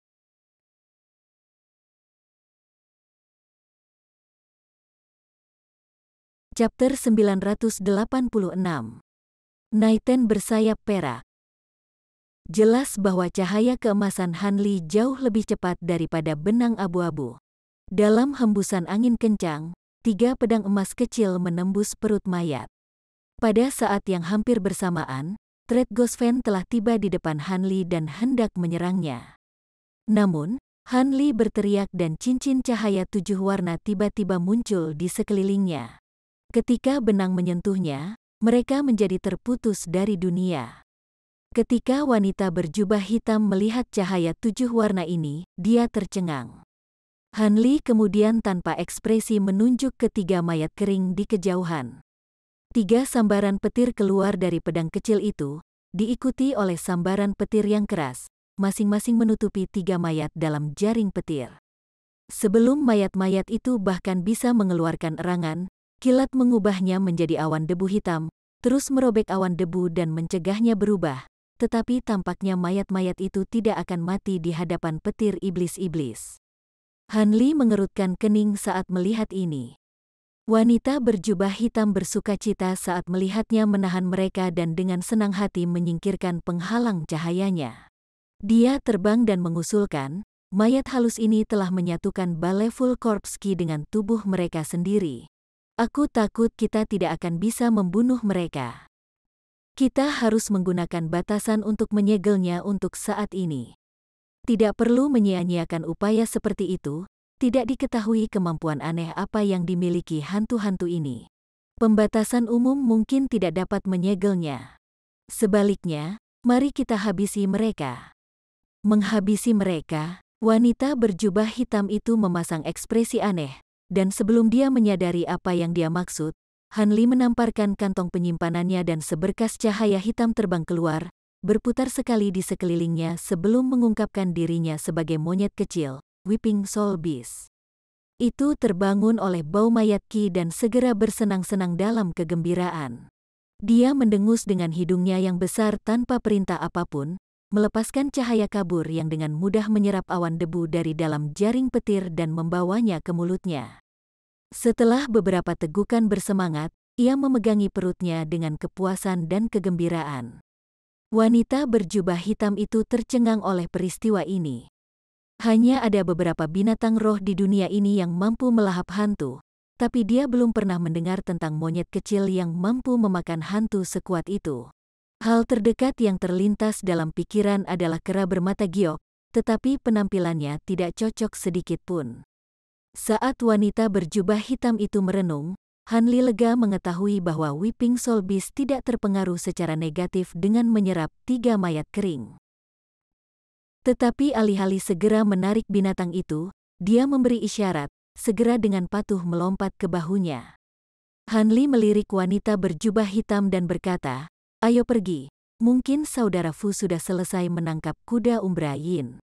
Menekan rasa ingin tahunya terhadap monyet itu, dia tersenyum, "Kemungkinan besar, mayat serigala itu telah terluka olehmu dan seharusnya tidak bisa lari jauh." Han Li membalas senyumannya tetapi sebelum dia bisa mengatakan apa-apa, dia merasakan tubuhnya bergetar. Mereka berdua bertukar pandang dengan bingung, dan masing-masing memanggil pelat formasi di tangan mereka. Han Li menarik napas dalam-dalam dan dengan sungguh-sungguh bertanya, "Spidol rekan Taois Yuan hilang. Rekan Taois Chang, apakah Anda tahu apa yang terjadi? Penanda saya di rekan Dao Yuan juga hilang. Bagaimana bisa sesuatu terjadi setelah hanya beberapa saat berpisah?" Wanita berjubah hitam itu berbicara dengan tidak percaya. "Saya tidak yakin," jawab Han Li, "ada kemungkinan bahwa yang lain menghadapi musuh yang tangguh, atau rekan Taois Yuan ceroboh dan terjebak dalam batasan. Kalau begitu, kita harus bergegas. Penanda mereka menunjukkan mereka berada di dekatnya," kata wanita berjubah hitam itu dengan sedikit khawatir. Han Li acuh tak acuh mengangguk dan keduanya berangkat dengan garis-garis cahaya. Setelah terbang sekitar 5 kilometer, mereka menemukan area luas yang dipenuhi dengan tumpukan sampah biji. Keduanya kemudian melambat dan dengan hati-hati memeriksa area itu. Setelah 300 meter lagi, tumpukan itu menghilang dan membuka ke sebuah ruangan besar. Tempat itu memiliki formasi mantra besar yang hampir menutupi semuanya dan pohon bambu raksasa tumbuh di tengahnya, mencapai sampai ke puncak gua. Ada juga selusin pilar batu raksasa yang ditempatkan sebentar-sebentar, masing-masing dengan mayat kering hitam pekat yang dirantai, persis sama dengan 3 yang pernah dilihat Han Li sebelumnya. Tapi yang mengejutkan Han Li adalah siluet yang ditutupi rambut hijau di sebelah bambu. Itu duduk di sana asyik mengunyah tubuh tanpa kepala. Dari pakaiannya, tidak diragukan lagi itu adalah mayat kultivator Yuan. Di sebelah monster itu ada sosok besar, mayat serigala yang mereka lawan sebelumnya. Serigala itu menggerogoti sesuatu di bawah cakarnya, kura-kura besar kultivator Yuan. Itu tidak memiliki aura, dengan jelas menunjukkan kematiannya. Adapun kuda Umbrain, masih bertengger di atas kepala serigala mayat, tidak bergerak. Wajah wanita berjubah hitam itu memucat dan dia buru-buru melihat sekeliling sebelum berteriak ketakutan. Kakak bela diri senior Fu. Han Li mengikuti pandangannya dan melihat dua sosok melayang di udara, terbungkus kepompong yang dipintal dari benang abu-abu. Jelas itu adalah Thread Ghost Fan yang telah mereka lihat sebelumnya. Namun, kepadatan benang jauh melebihi apa yang bisa dihasilkan oleh mayat kering. Ledakan gemuruh terus terdengar dari keduanya dengan jejak cahaya menyilaukan yang sesekali keluar dari dalam. Ternyata Pak Tua Fu dan Bai Yaoyi masih hidup. Hanya dalam waktu singkat, 1 dari 3 pembudidaya jiwa yang baru lahir terbunuh dengan 2 dari mereka terperangkap. Meskipun demikian, Han Li berhasil mempertahankan penampilan yang tenang, tetapi dia benar-benar terkejut. Adapun wanita berjubah hitam, dia mengkhawatirkan Pak Tua Fu, tetapi tahu ini bukan waktunya untuk menyelamatkannya. Dia menggoyangkan lengan bajunya dan memanggil roda Dharma ke tangannya sebelum mengalihkan perhatiannya ke tempat lain. Sementara itu, monster berbulu hijau tidak memperhatikan mereka dan fokus makan dengan kepala tertunduk. Suara retakan aneh datang dari monster itu saat ia merobek lengan mayat penggarap Yuan dan dengan cepat menghancurkannya. Ketika Han Li melihat tubuh yang dimutilasi, dia menyipitkan matanya saat cahaya biru bersinar dari mereka. Kemudian Weeping Soul Beast di bahunya mengeluarkan teriakan bernada tinggi, dan bulu di punggungnya berdiri tegak. Itu memelototi monster berbulu hijau itu, mengambil posisi untuk menyerang. Tapi dari Weeping Soul Pearl di dalam tubuhnya, Han Li bisa merasakan bahwa monyet itu kebanyakan merasa takut seolah-olah telah menghadapi musuh bebuyutannya. Monster itu mendengar teriakan Weeping Soul Beast dan pestanya tiba-tiba terhenti. Itu melemparkan mayat di tangannya dan terbang 60 meter ke arah 2 pembudidaya sebelum mendarat di tanah. Wajah Han Li dan wanita berjubah hitam itu melengkung saat merasakan auranya yang kuat. Monster berbulu hijau itu hanya berdiri di tempat sambil mengawasi mereka. Pada saat itu, Han Li akhirnya bisa melihat dengan jelas penampilan monster itu. Wajahnya tampak sangat mirip dengan monyet, dengan darah penuh di mulutnya dan taringnya sepanjang beberapa inci. Matanya berkilau dengan perak tajam dan tidak memiliki iris, membuat penampilan yang agak aneh. Tapi yang paling menarik perhatian Han Li adalah 2 tonjolan dari punggungnya yang terbungkus daging. Monster berbulu hijau itu menyapu pandangannya melewati para pembudidaya dengan acuh tak acuh dan mengunci mata pada Weeping Soul Beast yang bertengger di bahu Han Li. Kemudian wajahnya menunjukkan ekspresi aneh yang menyerupai kebingungan. Ketika Weeping Soul Beast bertemu dengan tatapan monster hijau itu, ia melompat 10 meter di depan Han Li dan memukul dadanya dengan sekuat tenaga, menyebabkan cahaya hitam melonjak di sekelilingnya. Dalam sekejap mata, ia tumbuh 30 meter menjadi kera ganas yang memiliki gambar hantu merah jahat di punggungnya yang tampak bergerak dengan kehidupan. Monster berbulu hijau itu sepertinya merasakan sesuatu dari transformasi Weeping Soul Beast dan buru-buru mundur beberapa langkah. Pada saat yang sama, kantong daging yang menonjol di punggungnya bergetar dan terkoyak, memperlihatkan 2 sayap sepanjang 3 meter yang bersinar dengan perak yang menyilaukan. Naiten bersayap perak, wanita berjubah hitam itu meneriakkan namanya dengan wajah ketakutan dan kulitnya memucat. Di dunia fana, Naiten bersayap perak adalah mayat halus yang mampu terbang dan hanya diperbantukan oleh mayat lunar berbalut emas. Mereka adalah keberadaan yang menakutkan yang dikatakan lebih unggul bahkan dari para pembudidaya jiwa yang baru lahir. Tidak hanya mereka adalah keajaiban alami dari teknik gerakan angin dan bumi, itu hampir kebal, sangat kuat, dan cukup terampil dalam ilusi dan sihir. Saat pikiran ini dengan cepat terlintas dari pikiran Han Li, dia dengan erat mengerucutkan bibirnya. Cahaya memancar dari sayap binatang itu, dan ketakutannya terhadap Weeping Soul Beast segera menghilang. Ia dengan lantang mengucapkan, "Saya tidak berharap lebih banyak lagi yang akan datang untuk menemukan saya. Sudah cukup lama sejak saya daging segar. Anda semua akan membuat makanan yang cukup. Kata-kata ini diucapkan sejelas suara manusia.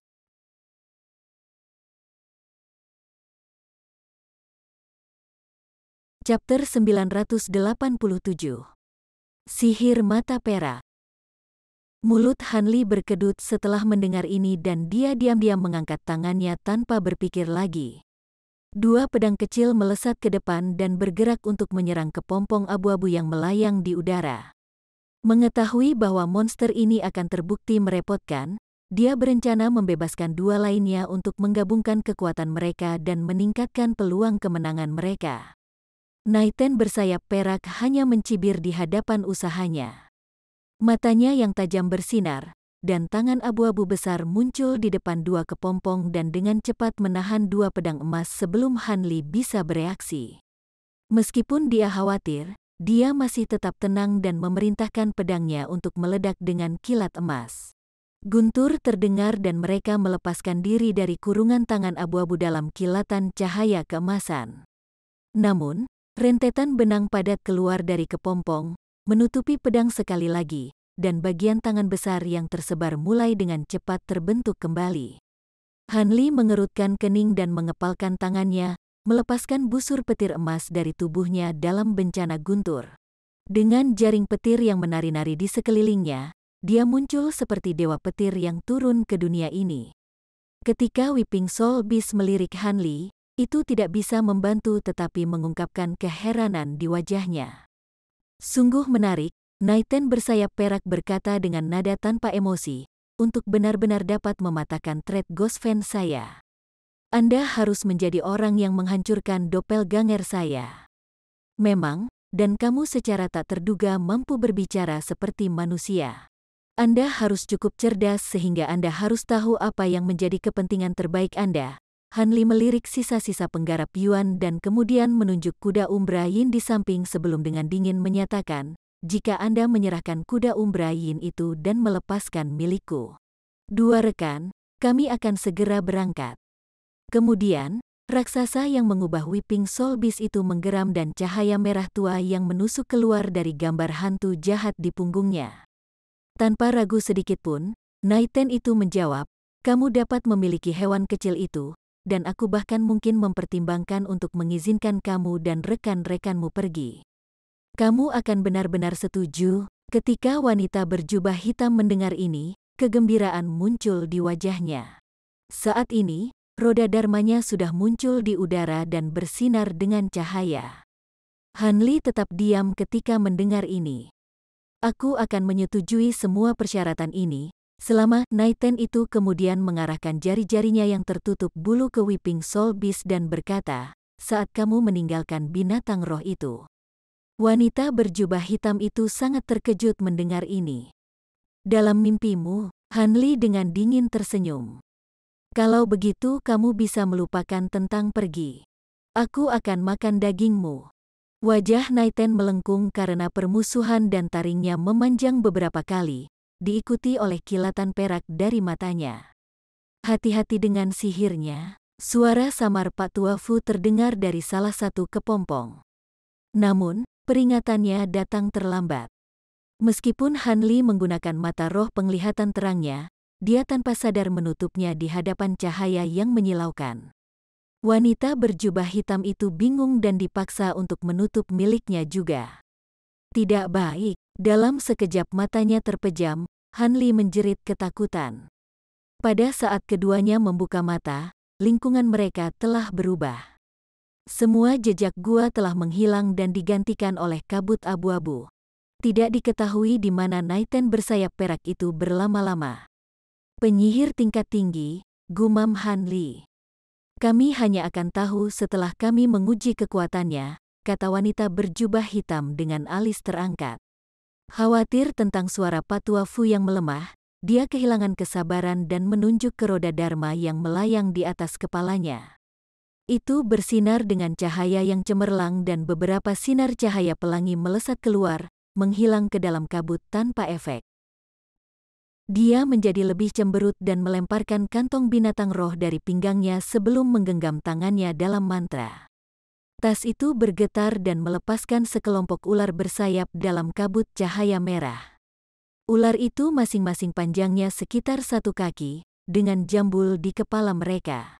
Tubuh mereka berwarna merah licin dan tembus pandang. Saat dia bergumam, dia memukul ular dengan beberapa segel mantra merah. Tiba-tiba, ular-ular itu membuka mulut mereka dan dengan liar menyemburkan api yang mengembun menjadi lautan api yang bergolak.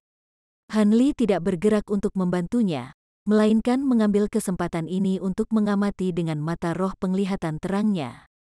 Dalam sekejap gelombang api 10 meter terbentuk, kabut abu-abu di atas mereka tiba-tiba berguling seperti embusan angin untuk diganti dengan kabut hitam pekat. Cahaya perak melintas dari kabut gelap, diikuti oleh munculnya 2 mata iblis besar. Panjangnya 3 meter dan bersinar terang. Tidak diketahui apakah itu transformasi atau ilusi. Tawa yang hiruk-pikuk terdengar, dengan cahaya perak menyembur keluar dari mata besarnya, menghantam lautan api. Baik neraka yang mengamuk dan ular terbang semuanya menghilang saat bersentuhan seolah-olah mereka tidak pernah ada. Han Li tetap tenang saat melihat ini, tetapi wanita berjubah hitam itu melepaskan garis merah dengan ekspresi khawatir dan berulang kali memotong mata tajam di depannya. Kemudian, dia merasa hatinya tenggelam. Sekarang jelas bahwa teknik ini sangat kuat jauh melampaui harapannya, dan tidak memiliki harapan sedikit pun untuk mematahkannya. Tawa aneh itu terus berbunyi tanpa henti dan dengan volume yang lebih besar, sekarang lebih banyak guntur daripada tawa. Saat ini, lebih banyak mata mulai muncul, masing-masing sebesar sebelumnya. Segera, bola iblis memenuhi langit di atas kabut yang mengelilingi mereka. Mereka tiba-tiba mulai menyala dan berubah menjadi bulan sabit yang cerah. Setelah itu, langkah kaki muncul dari kabut bersama dengan ratapan keras, seolah-olah iblis malam akan muncul kapan saja.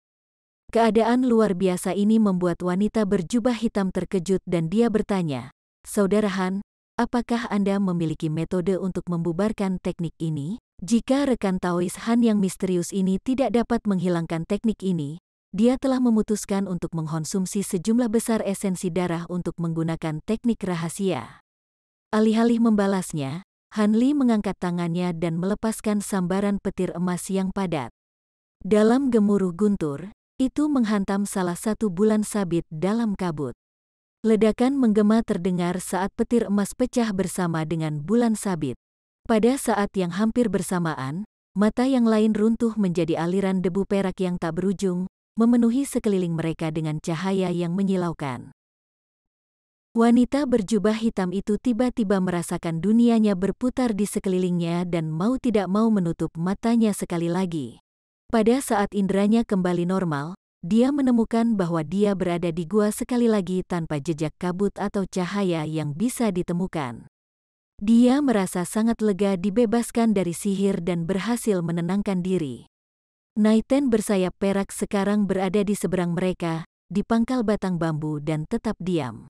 Namun, sayapnya terlipat di depannya untuk memblokir baut padat yang telah dilepaskan Han Li. Dengan suara gemeretak dan cahaya yang masih memancar dari sayap, dia dengan muram melihat ke arah Han Li. Wanita berjubah hitam itu sekarang melihat cermin hitam pekat yang dipegang di tangan hijau Naiten. Itu tidak besar atau luar biasa, tetapi bersinar dengan cahaya tinta yang jahat. Jika seseorang melihatnya, mereka akan merasakan pikiran mereka tenggelam. Sekarang itu membingungkan. Anda dapat menemukan saya dari dalam ilusi. Dengan bantuan dari cermin bulan jahat, penyihir mata perak saya akan mendekati 2 kali kekuatan. Bahkan indera spiritual yang lebih tangguh seharusnya tidak bisa melihat melewatinya. Mungkinkah Anda telah mengembangkan teknik mata roh yang luar biasa? Setelah ini dikatakan, Naiten melambaikan sayapnya dan terlatih-tatih petir yang tersisa ke samping. Ketika Han Li mendengar ini, dia dengan dingin tersenyum. Dalam keheningan total, dia menggoyangkan lengan bajunya dan melepaskan beberapa puluh pedang terbang emas di sekelilingnya dengan cincin bening, berkumpul di depannya sebagai gelombang emas. Sementara itu, guntur terdengar dari punggungnya dengan munculnya sepasang sayap perak. Tidak berhenti di situ, Han Li menarik napas dalam-dalam sebelum memuntahkan mutiara seputih salju yang diselimuti api ungu yang berputar-putar. Begitu muncul, suhu di gua turun tajam. Naiten bersayap perak tidak peduli dengan penampilan pedang terbang Han Li dan hanya sedikit terkejut dengan penampilan sayapnya. Namun, mutiara kristal salju yang dibungkus api puncak ungu, menyebabkan wajahnya menjadi serius saat mengenali ancaman yang hebat. Kemudian untuk sentuhan akhir, Han Li menamparkan kantong penyimpanannya, memenuhi udara dengan segerombolan kumbang emas, menggenggam tangannya dalam gerakan mantra, memanggil penghalang cahaya 7 warna di sekelilingnya, dan membalik tangannya untuk memanggil cermin ungu bercahaya di udara. Terlepas dari tindakan pembunuhan terbesarnya, dia sekarang menunjukkan kekuatan penuh dari kekuatannya yang telah lama terkumpul. Sekarang dia menghadapi musuh yang menakutkan yang lebih unggul bahkan dari seorang kultivator jiwa yang baru lahir. Dia tidak mampu menahan diri.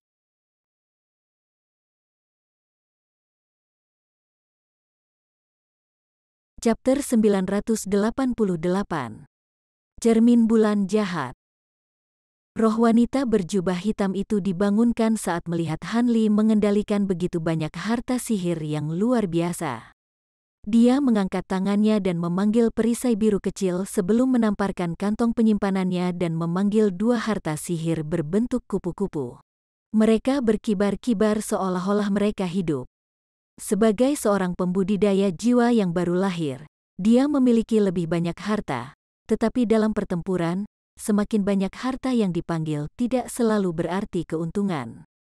Menggunakan harta sihir akan membatasi sejumlah indera spiritual seseorang, dan dalam pertempuran, seseorang membutuhkan indera spiritual untuk menggunakan teknik sihir juga. Adapun indera spiritual yang perlu dijaga, itu tergantung pada keadaan individu. Jika seseorang memiliki harta yang lebih kuat tetapi teknik yang lebih lemah, mereka akan menggunakan lebih banyak indera spiritual mereka untuk memanggil harta, dan sebaliknya. Selain itu, semakin besar harta, semakin banyak indera spiritual yang diperlukan untuk mengendalikannya. Dengan demikian, ada beberapa pembudidaya formasi inti yang mampu secara efektif mengendalikan harta kuno. Bahkan mereka yang memiliki indera spiritual yang lebih kuat hanya dapat memilih beberapa harta karun yang kuat dalam pertempuran. Penggunaan simultan dari banyak harta ini oleh Han Li dengan jelas menunjukkan betapa kuatnya indera spiritualnya. Tapi sebelum mereka bisa melancarkan serangan, cahaya tak menyenangkan bersinar dari wajah Naiten bersayap perak dan tekanan besar meledak dari tubuhnya. Kemudian, dia menembak ke depan dan memukul tanah dengan telapak tangannya. Sebelum kedua pembudidaya menyadari apa yang terjadi, letusan terdengar dari gua dan formasi mantra besar di sekitar mereka tiba-tiba bersinar dengan cahaya pelangi. Mayat-mayat kering yang dirantai ke pilar batu di daerah itu kemudian mulai bergerak. Tidak baik, Han Li berteriak ketakutan. Tanpa berpikir lagi, dia mengepakkan sayapnya, hanya menyisakan kumbang pemakan emas dan binatang jiwa menangis di belakang dalam sekejap perak. Naiten bersayap perak tersenyum sinis dan energi hitam berkobar dari tubuhnya. Kemudian, dia juga menghilang. Sebuah ledakan terdengar di tepi formasi. Garis-garis perak dan hitam secara bersamaan berkelok-kelok masuk dan keluar dari pandangan. Setelah ledakan, cahaya memudar untuk mengungkapkan 2 sosok bersayap, Han Li dan Naiten bersayap perak. Dalam waktu singkat, mayat-mayat kering yang dirantai melepaskan gumpalan ki saat berkas cahaya gelap melesat keluar dari pilar batu, membentuk penghalang cahaya besar yang mengelilingi area tersebut. Mereka sekarang terjebak tanpa jalan keluar. Wanita berjubah hitam itu sudah berjalan keluar dari daerah itu setelah melihat apa yang terjadi, tapi dia masih terlambat.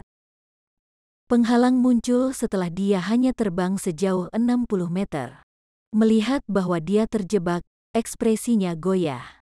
Kesal, Han Li menatap Naiten dengan ekspresi muram. Pada saat itu, Naiten bersinar dengan cahaya hitam dan memiliki cincin merah berkelap-kelip di leher dan anggota tubuhnya. Mereka jelas merupakan alat sulap yang membatasi. Han Li menghela nafas dan dengan dingin berkata, seperti yang diharapkan, kamu tidak bisa meninggalkan jangkauan formasi. Mengapa lagi Anda tetap di sini mengingat kemampuan besar Anda? Meskipun aku tidak menyangka kamu bisa mengaktifkannya tanpa menggunakan batu roh. Sementara cahaya dari formasi mantra memudar, pilar dan penghalang hitam tidak menunjukkan tanda-tanda goyah. Naiten itu melebarkan sayapnya dan tertawa puas. Ini adalah formasi jebakan iblis yang secara khusus ditetapkan untukku. Tetapi sedikit yang akan diketahui oleh pencipta formasi mantra bahwa setelah bertahun-tahun, sebagian dari batasannya akan berada di bawah kendali saya. Kamu sekarang terjebak di sini bersamaku. Sebuah cahaya dingin melintas dari mata Hanli dan Weeping Soul Beast mendengus. Kabut cahaya kuning menyilaukan mengalir keluar, bergerak untuk menangkap Naiten dengan kecepatan luar biasa. Tawa Naiten terputus dan dia tiba-tiba melambaikan sayapnya, menghilang dalam sekejap mata, dia muncul kembali di dekat batang bambu yang besar. Tapi dengan lambaian kepala Weeping Soul Beast, cahaya kuning mengejar Naiten tanpa henti. Naiten itu memelototi serangan itu dengan permusuhan yang tidak disembunyikan dan melambaikan sayapnya, tiba-tiba melepaskan sinar cahaya yang tak terhitung jumlahnya, ditujukan pada kabut kuning yang telah dilepaskan oleh Weeping Soul Beast. Tanpa diduga, kabut kuning tidak mampu menghalangi cahaya meskipun sifat penahan hantu bawaannya. Meskipun Hanli tahu bahwa Naiten bersayap perak bukanlah mayat biasa, pemandangan itu menyebabkan hatinya bergetar. Ketika Naiten bersayap perak melihat bahwa serangannya efektif, sebagian besar ketakutannya hilang dari hatinya dan dia mencibir dengan keras. Tubuhnya kabur dengan cahaya hitam dan muncul kembali di atas Weeping Soul Beast. Dia kemudian membuka mulutnya untuk mengungkapkan energi hitam yang bersinar seolah-olah berniat untuk melepaskan serangan. Namun, dia tiba-tiba mendengar dengungan keras di atasnya dan melihat ke atas dengan takjub, alih-alih melepaskan cahaya hitam dari mulutnya ke langit dan menabrak awan emas selebar 3 meter. Mereka adalah kumbang pemakan emas Hanli. Ketika Hanli memanfaatkan gerakan kilat, kumbang itu tetap di tempatnya. Sekarang iblis malam muncul di dekat mereka, dia memerintahkan mereka untuk menyerang tanpa syarat. Sinar hitam adalah mayat ki yang telah disempurnakan oleh Naiten selama bertahun-tahun yang tak terhitung jumlahnya. Tidak hanya itu sangat korosif dan dingin, tetapi bahkan mengandung racun mayat yang ganas. Kumbang pemakan emas biasanya tahan terhadap racun dan efek lainnya, tetapi setelah kontak dengan cahaya ini, kumbang mulai berjatuhan dari langit. Sepertiga dari jumlah mereka telah berkurang dari serangan tunggal ini. Sisanya semua tersebar dan tidak lagi terkonsentrasi di satu tempat. Pada saat yang singkat itu, Weeping Soul Beast telah meluncurkan serangan lain, melepaskan satu kabut kuning lagi dengan mendengus. Naiten kemudian dengan tenang mengepakkan sayapnya dan muncul kembali lebih dari 30 meter jauhnya, menghindari kabut kuning. Cahaya perak kemudian menyala dan guntur bertepuk dari tempat asalnya, diikuti oleh penampilan Hanli. Dia tanpa berkata-kata melambaikan tangannya dan pedang terbangnya menyapu ke arah Naiten bersayap perak dalam gelombang emas. Cermin ungu yang berputar di atas kepalanya bersinar dengan cahaya dan menembakkan sinar ungu ke arah mereka. Sementara itu, dia diam-diam menjentikkan jarinya dari lengan bajunya dan garis merah muncul sebentar. Setelah itu selesai, dia melirik kumbang pemakan emas yang tergeletak di tanah. Sayap mereka tiba-tiba bergerak dan mereka berdengung ke udara sekali lagi, sangat melegakan Hanli. Namun, mereka tampak cukup lemah dari serangan sebelumnya. Selain itu, wanita berjubah hitam telah menggunakan kesempatan ini untuk memerintahkan dua kupu-kupu giok putihnya untuk menyerang. Dua kupu-kupu giok menyala dengan cahaya putih sebelum berkembang menjadi seukuran seseorang. Kemudian dengan gelombang cepat dari sayap mereka, tornado putih muncul di depannya. Setelah mantra, tornado berubah menjadi dua naga banjir putih yang menyerang Naiten dengan momentum yang luar biasa. Tapi ketika Naiten melihat begitu banyak serangan menuju ke arahnya, dia tersenyum sinis. Dia memegang cermin bulan jahat di satu tangan dan memanggil bola cahaya seukuran kepalan tangan dengan tangan lainnya.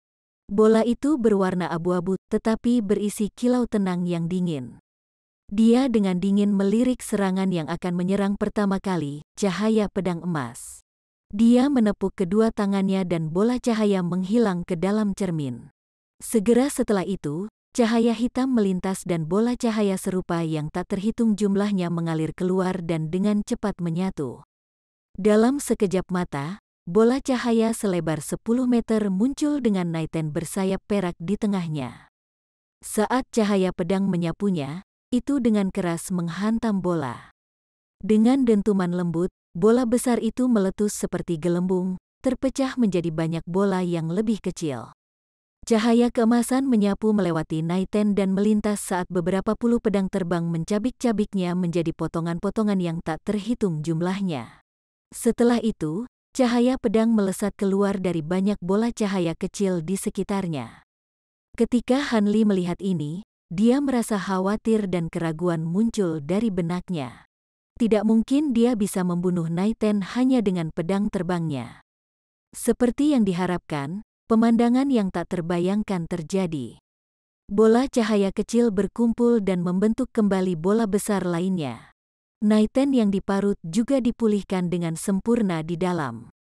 Han Li mengerutkan kening. Sinar cahaya ungu dan dua naga angin kemudian menyerang dengan agresif, menghasilkan pemandangan yang sama.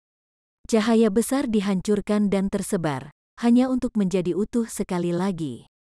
Naiten bersayap perak memandang para pembudidaya dengan senyum dingin, tetapi dia tidak mengambil tindakan apapun. Sebaliknya, dia hanya menunggu saat bola cahaya melintas dari cermin di tangannya, menyebabkan cahaya di sekitarnya tumbuh lebih kuat. Ekspresi muram muncul di wajah Han Li. Meskipun dia tidak tahu bagaimana penghalang cahaya itu bekerja, itu sama sekali tidak bagus. Terkejut, wanita berjubah hitam itu langsung membentuk gerakan mantra dan mengendalikan naga anginnya untuk melingkari serangan lain. Mereka dengan mudah menghancurkan cahaya sekali lagi bersama dengan ilusi Naiten, tapi kali ini, naga angin tidak pergi setelah serangan awal mereka. Sebaliknya, rahangnya menganga terbuka dan melepaskan bilah angin putih yang tak terhitung jumlahnya ke segala arah, mencegah bola cahaya mengembun kembali dan menyebarkannya ke bagian yang lebih kecil. Untuk sesaat, angin menderu mengamuk di inti bola. Han Li tidak memiliki pedang terbangnya bergabung dalam serangan itu.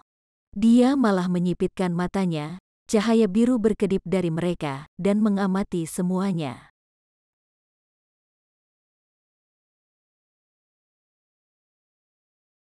Chapter 989. Memecahkan cahaya. Hentikan serangannya, Han Li berteriak pada wanita berjubah hitam itu, naga banjir anginmu telah menyusut secara signifikan. Sebenarnya, dia tidak membutuhkan peringatan itu, karena sudah merasa ada sesuatu yang salah. Ketika dia mendengar Han Li, dia segera membentuk gerakan mantra dengan waspada. Naga angin berhenti melepaskan bilah angin dan melesat menjauh dari sekitarnya. Saat naga-naga itu melingkar di udara, terlihat jelas bahwa ukurannya berkurang hampir setengahnya. Bola cahaya telah berulang kali terbelah oleh bilah angin tetapi mengembun kembali pada saat naga angin pergi. Bola besar itu sekarang juga telah mencapai lebar 100 meter, hampir menghabiskan sepertiga dari ruang di dalam formasi mantra. Naiten bersayap perak muncul kembali dalam bola cahaya dengan tawa dingin dan mencibir. Han Li menghela nafas, setelah melihat ini di masa lalu ketika dia bertarung melawan Wen Tianren, murid Arcane Sixpath, kembali di Scatter Star Seas.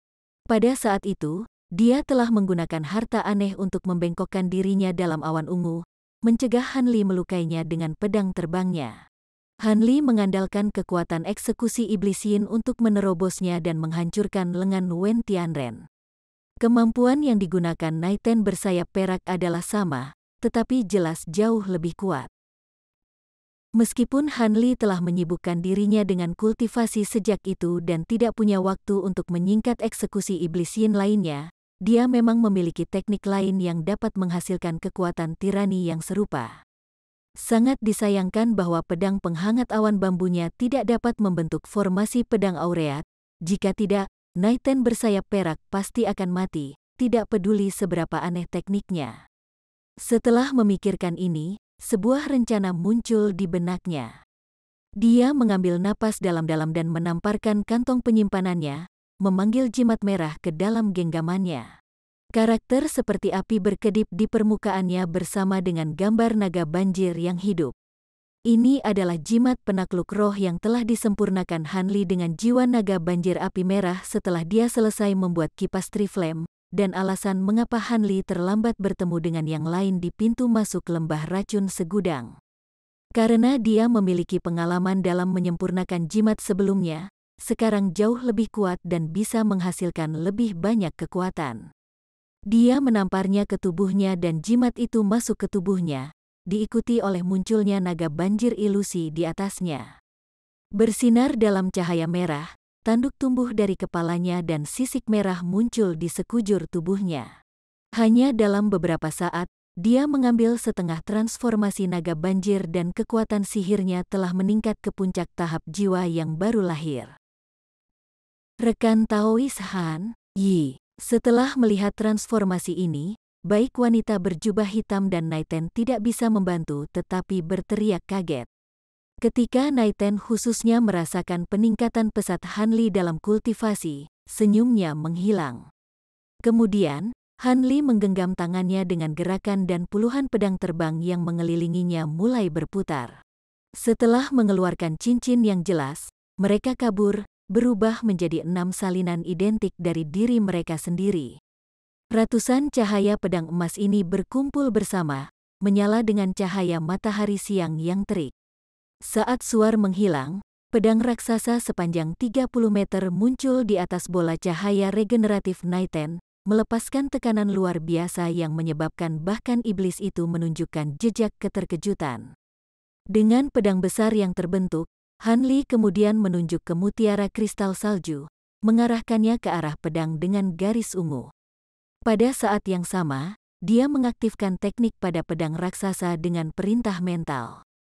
Ledakan mengerikan terdengar, baut petir sepadat lengan mulai melengkung melintasi permukaan pedang, membungkus dalam cahaya yang terjalin saat guntur meraung tanpa akhir. Kemudian, mutiara kristal salju tiba di gagang pedang. Cahaya ungu menyala dan mutiara bergabung ke dalamnya tanpa bekas. Segera setelah itu, api ungu menyala di gagangnya dan secara bertahap menyebar ke seluruh bilahnya, menyatu dengan kilat emas. Ekspresi Naiten berubah tak sedap dipandang dan kulitnya menjadi pucat. Saat ini, bola cahaya besar telah meluas ke hampir setengah dari area di dalam penghalang, memaksa mereka untuk mundur perlahan. Saat pedang raksasa itu melayang, baik wanita berjubah hitam dan Naiten menunggu untuk melihat apa yang akan terjadi dengan napas tertahan. Bahkan seorang pembudidaya jiwa yang baru lahir tidak akan berani menerima serangan seperti itu. Hancurkan, perintah Hanli. Pedang raksasa itu berdering dengan ledakan yang memekakkan telinga sebelum membelah ke bawah dan melebar dengan aura emas yang menyilaukan. Bahkan sebelum pedang itu melakukan kontak, permukaannya bergetar karena tekanan spiritualnya. Dalam sekejap, senjata itu mengenai bola raksasa dan memusnahkannya secara menyeluruh dengan getaran tekanan spiritual yang menggema.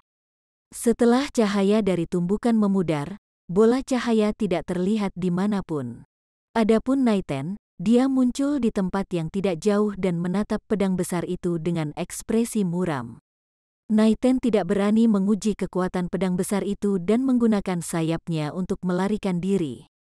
Namun, cermin bulan jahat di tangannya telah berhenti memancarkan cahaya apapun karena bola cahaya itu sekarang sepenuhnya terhapus dan tidak bisa lagi beregenerasi. Tepat saat tatapan Naiten menjelajahi dan merencanakan langkah selanjutnya, dia tiba-tiba mendengar lolongan angin yang tajam dan garis merah tiba-tiba muncul 3 meter di belakangnya, berniat menembus bagian belakang kepalanya. Sebagai monster yang memiliki kekuatan setara dengan seorang kultivator jiwa yang baru lahir, indera spiritualnya dapat dengan mudah mendeteksinya. Meskipun serangan itu mengejutkan, dia hanya melipat sayapnya dan memblokirnya. Bang!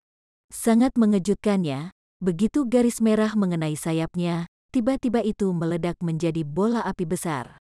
Dia segera menemukan bahwa bola api itu tidak jauh dari ancaman yang muncul, dan alarmnya dengan cepat memudar.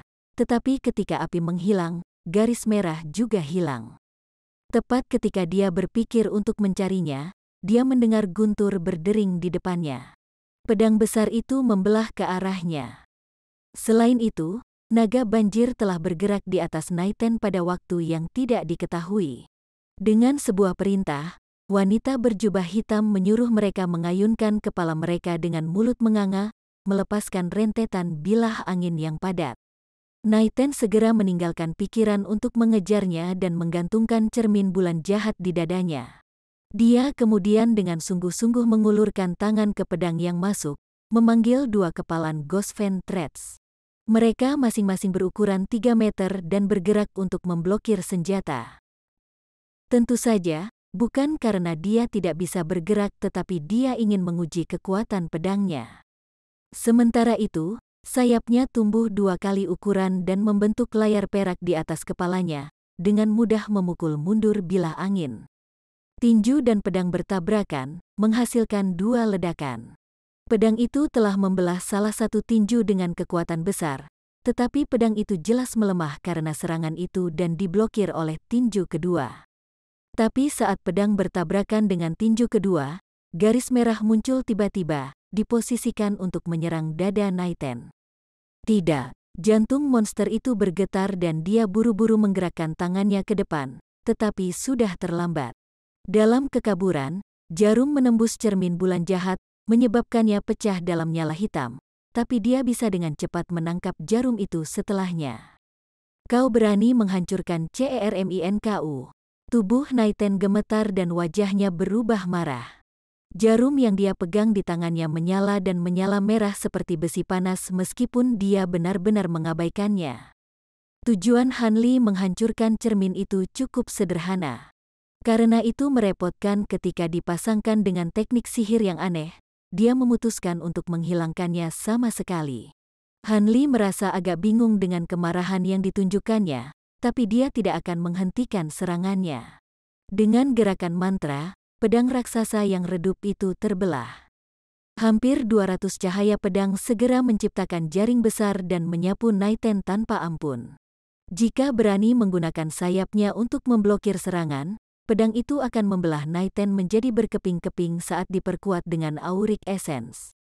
Adapun mutiara kristal salju, itu berputar di udara, melepaskan beberapa bola api seukuran kepalan tangan yang melayang ke arah iblis malam. Tapi tidak peduli seberapa marahnya, dia tidak akan tertipu untuk menerima serangan Han Li. Dengan kepakan sayapnya, dia pindah ke tempat lain dan memelototinya dengan marah. Mata peraknya berubah menjadi merah darah. Dengan kebencian murni, Naiten itu berkata, "Aku tidak bermaksud membuang-buang kekuatan dan hanya ingin menggunakan ilusi untuk berurusan denganmu, tapi tidak lebih. Saya pribadi akan mengekstrak jiwa Anda dan meluangkan waktu untuk menikmatinya." Tubuhnya kabur sekali lagi sebelum muncul di atas kepala mayat serigala.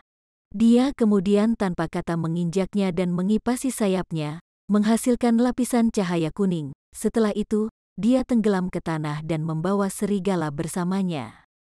Gerakan bumi. Han Li segera mengerutkan kening dan menunjuk ke alat sulapnya, mengingatnya. Tanah mulai bergetar dan seluruh formasi mantra di sekitar mereka bergetar. Itu mulai bersinar dengan cahaya kuning dan melepaskan ki hitam, diikuti oleh lolongan yang menyakitkan dan memilukan dari Naiten bersayap perak. Ekspresi wanita berjubah hitam itu goyah dan menatap Han Li sebelum mengalihkan pandangannya ke formasi mantra di bawah. Dengan ragu-ragu, dia menggigit bibirnya dan menuju ke arah kepompong. Sepanjang jalan, dia mengangkat tangannya dan melepaskan harta sihir berbentuk gunting ke arah mereka. Itu bersinar dengan cahaya yang bersinar.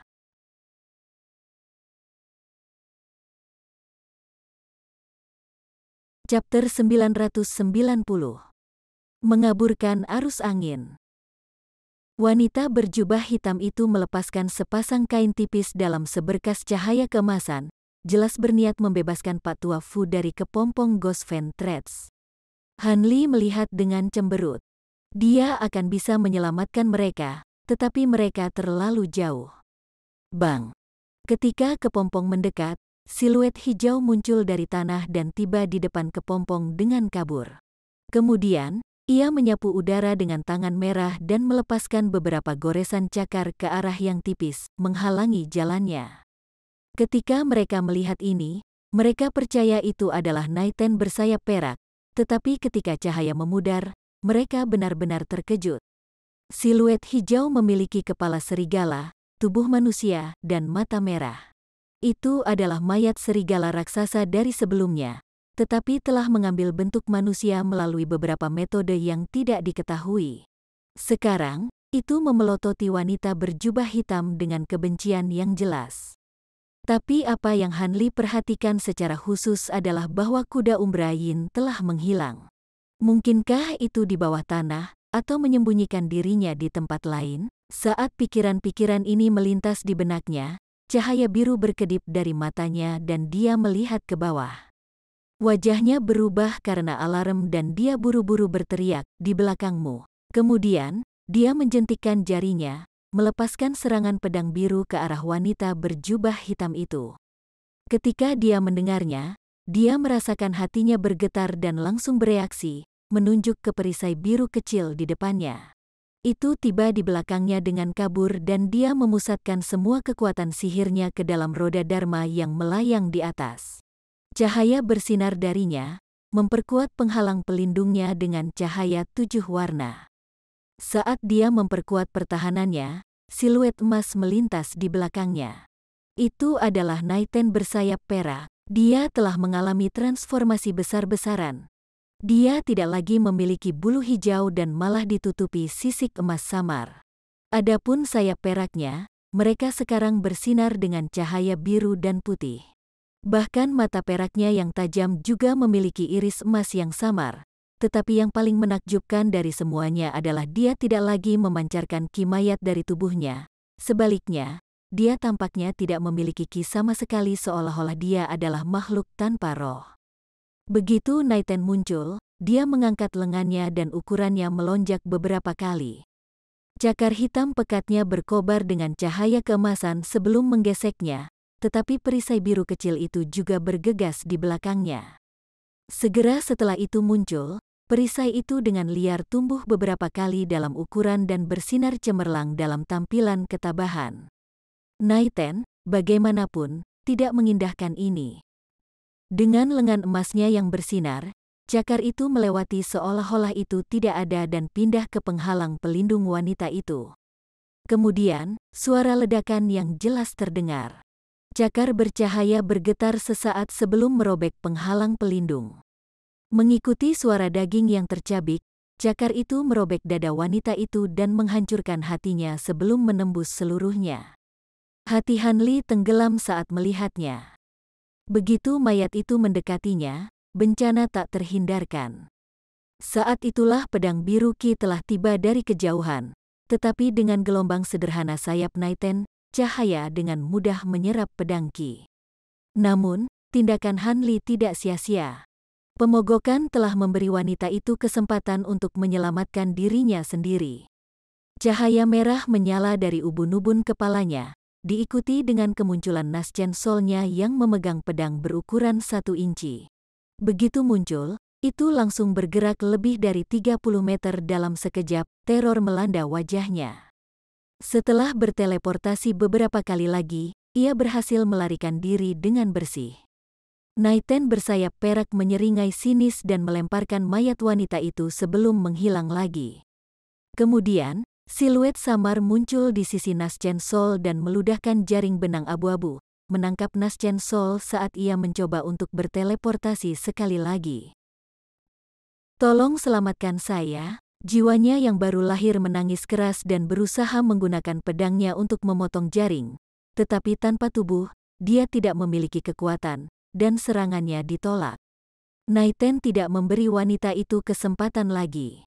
Dia mengulurkan tangan ke Naschen Soul dan tangan abu-abu muncul, menariknya keluar dari jaring. Kemudian dalam sekejap, kepompong abu-abu sepanjang 1 kaki terbentuk dan melayang di udara. Ketika sosok Naiten menjadi sepenuhnya terlihat, dia mengalihkan pandangannya dari kepompong ke Hanli dan tertawa dingin. Kupikir kau akan mencoba menyelamatkannya, tapi sepertinya kau tidak egois seperti yang kupikirkan. Dengan ekspresi tenang, Hanli acuh tak acuh berkata, aku akan menyelamatkannya jika aku bisa. Tapi bukankah itu hanya akan memasukkanku ke dalam perangkapmu? Anda dapat menyingkirkan jaring besar itu sekarang. Jadi bukan suatu kebetulan kamu bisa melihat melalui ilusiku, kata Naiten dengan sedikit terkejut. Jaring abu-abu besar muncul 30 meter di atasnya. Tidak diketahui teknik seperti apa yang dia gunakan untuk menyembunyikannya dengan luar biasa. Jika bukan karena mata roh penglihatan terang Hanli yang berkembang dengan baik, dia tidak akan bisa melihat melalui jebakan seram seperti itu. Tetapi bahkan jika dia tidak mendeteksi jaringnya, dia kemungkinan besar tidak akan mengambil tindakan. Bentuk baru Naiten bersayap perak benar-benar aneh. Teknik gerakan anginnya jauh lebih kuat seolah-olah dia telah mencapai tahap mengaburkan aliran angin. Jika bukan karena mata roh, dia tidak akan bisa mendeteksi jejaknya. Selain itu, serangannya baru-baru ini mampu dengan mudah menembus pertahanan wanita berjubah hitam itu, sebuah tampilan yang membuatnya terpana. Setan itu dengan dingin mendengus dan mengangkat tangannya, memberi isyarat kepada serigala mayat. Itu segera terbang dan tiba di sisi Naiten dalam sekejap mata. Itu kemudian dengan jahat memelototi Hanli. Namun, lolongan terdengar dari bawah dan Whipping Soul Beast memukul dadanya untuk menunjukkan kekuatan. Dalam pertempuran terakhir mereka, Whipping Soul Beast tetap diam sesuai perintah Hanli. Itu hanya bisa mengamati pertempuran dan merasa tertahan karena tidak aktif. Sekarang setelah Corpse Wolf tiba, ia menunjukkan kekuatannya tanpa syarat. Serigala langsung mengungkapkan ekspresi teror dan meringkuk di hadapan tatapan Whipping Soul Beast. Ketika Naiten bersayap perak melihat ini, dia dengan cemberut meludahkan mutiara abu-abu. Dia kemudian melemparkannya ke mulut mayat serigala. Setelah menelan pil, tubuhnya mulai memancarkan ki mayat abu-abu dan ketakutannya ditekan. Hanli menggunakan kesempatan ini untuk mengamati perisai biru dari wanita berjubah hitam itu. Sekarang tanpa tuan, perisai itu melayang di udara, permukaannya yang redup sehalus biasanya. Dia mengerutkan kening melihat pemandangan itu dan mengalihkan perhatiannya ke sisik emas samar di tubuh Naiten itu. Ekspresinya tiba-tiba bergerak ketika sesuatu muncul di benaknya. Kemudian, Naiten bersayap perak mengangkat kepalanya ke langit dan memekik panjang. Tubuhnya kabur dan menghilang ke dalam angin. Serigala mayat mengeluarkan geraman juga dan meludahkan aliran api mayat ke Whipping Soul Beast di bawah. Itu mengeluarkan awan cahaya kuning tanpa berpikir lagi. Serigala itu kabur dan mulai mengitari Whipping Soul Beast dengan banyak salinan dirinya sendiri, tidak berani menyentuh kabut. Selain itu, meskipun jauh lebih gesit karena ukurannya yang lebih kecil, tetapi serigala tidak berani gegabah mendekati Whipping Soul Beast. The Whipping Soul Beast telah mengeluarkan lebih banyak cahaya, dengan cerdik mengubah kabut kuning menjadi penghalang pelindung di sekitarnya, lalu mengepalkan tinjunya yang besar dengan amarah yang liar. Mengingat bentuk raksasa dari Whipping Soul Beast, tinjunya menutupi area yang luas dan memiliki kekuatan yang besar. Jika terkena, kerusakan pada serigala akan cukup parah. Untuk sementara waktu, kedua binatang itu menemukan diri mereka dalam jalan buntu. Sementara itu, Naiten bersayap perak dan Hanli sesekali kabur di udara. Busur petir berputar dari punggung Hanli dan guntur meraung tanpa akhir saat dia berpindah lokasi tanpa pola. Dalam satu saat, dia berada di barat sebelum tiba di sudut paling timur. Di tempat lain, dia berada di puncak sebelum tiba hanya 10 meter di atas tanah. Adapun Naiten bersayap perak, dia menggunakan teknik yang tidak diketahui untuk menjadi hampir tidak berwujud. Dia mampu tanpa henti mengejar gerakan kilat Hanli. Segera, Hanli menemukan perselingkuhan itu sulit untuk dikelola. Teknik gerakan angin Naiten jauh lebih cepat daripada miliknya dan seiring berjalannya waktu, jarak di antara mereka hanya menyusut. Sampai saat ini, Naiten itu tiba segera setelah dia pergi. Ketika sosok Hanli kabur sekali lagi, dia tidak segera berangkat. Sebagai gantinya, dia menunjuk ke mutiara kristal salju di depannya dan memutarnya, segera melepaskan lautan api ungu di sekelilingnya. Kemudian, puluhan pedang emas kecilnya meletus, menciptakan penghalang cahaya pedang dengan lebar lebih dari 30 meter di sekelilingnya. Dengan semua ini diatur, dia melihat ke suatu tempat 20 meter jauhnya, dan udara melengkung, diikuti oleh munculnya siluet samar. Api ungu dan cahaya pedang emas kemudian mengelilingi Naiten. Hanli mengangkat tangannya dan guntur menggelegar. Sebuah petir padat melingkari lengannya, menjadi seperti ular piton petir. Naiten merasa khawatir segera setelah dia menyadari apa yang terjadi, dan sisik di sekitar tubuhnya menyala dengan cahaya keemasan. Segera setelah itu, penghalang emas yang mempesona muncul di sekelilingnya. Untuk sesaat, ledakan memekakan telinga terdengar saat cahaya pedang, api ungu, dan kilat meletus dalam tampilan yang menyilaukan, benar-benar menenggelamkan penghalang emas Naiten dalam serangan mereka. Bersambung ke chapter 991. Bagi Anda sahabat kultivator, ketua klan dan sekte, yang telah mengikuti channel Tortorokai, Mimin mengucapkan terima kasih. Sampai jumpa di episode berikutnya.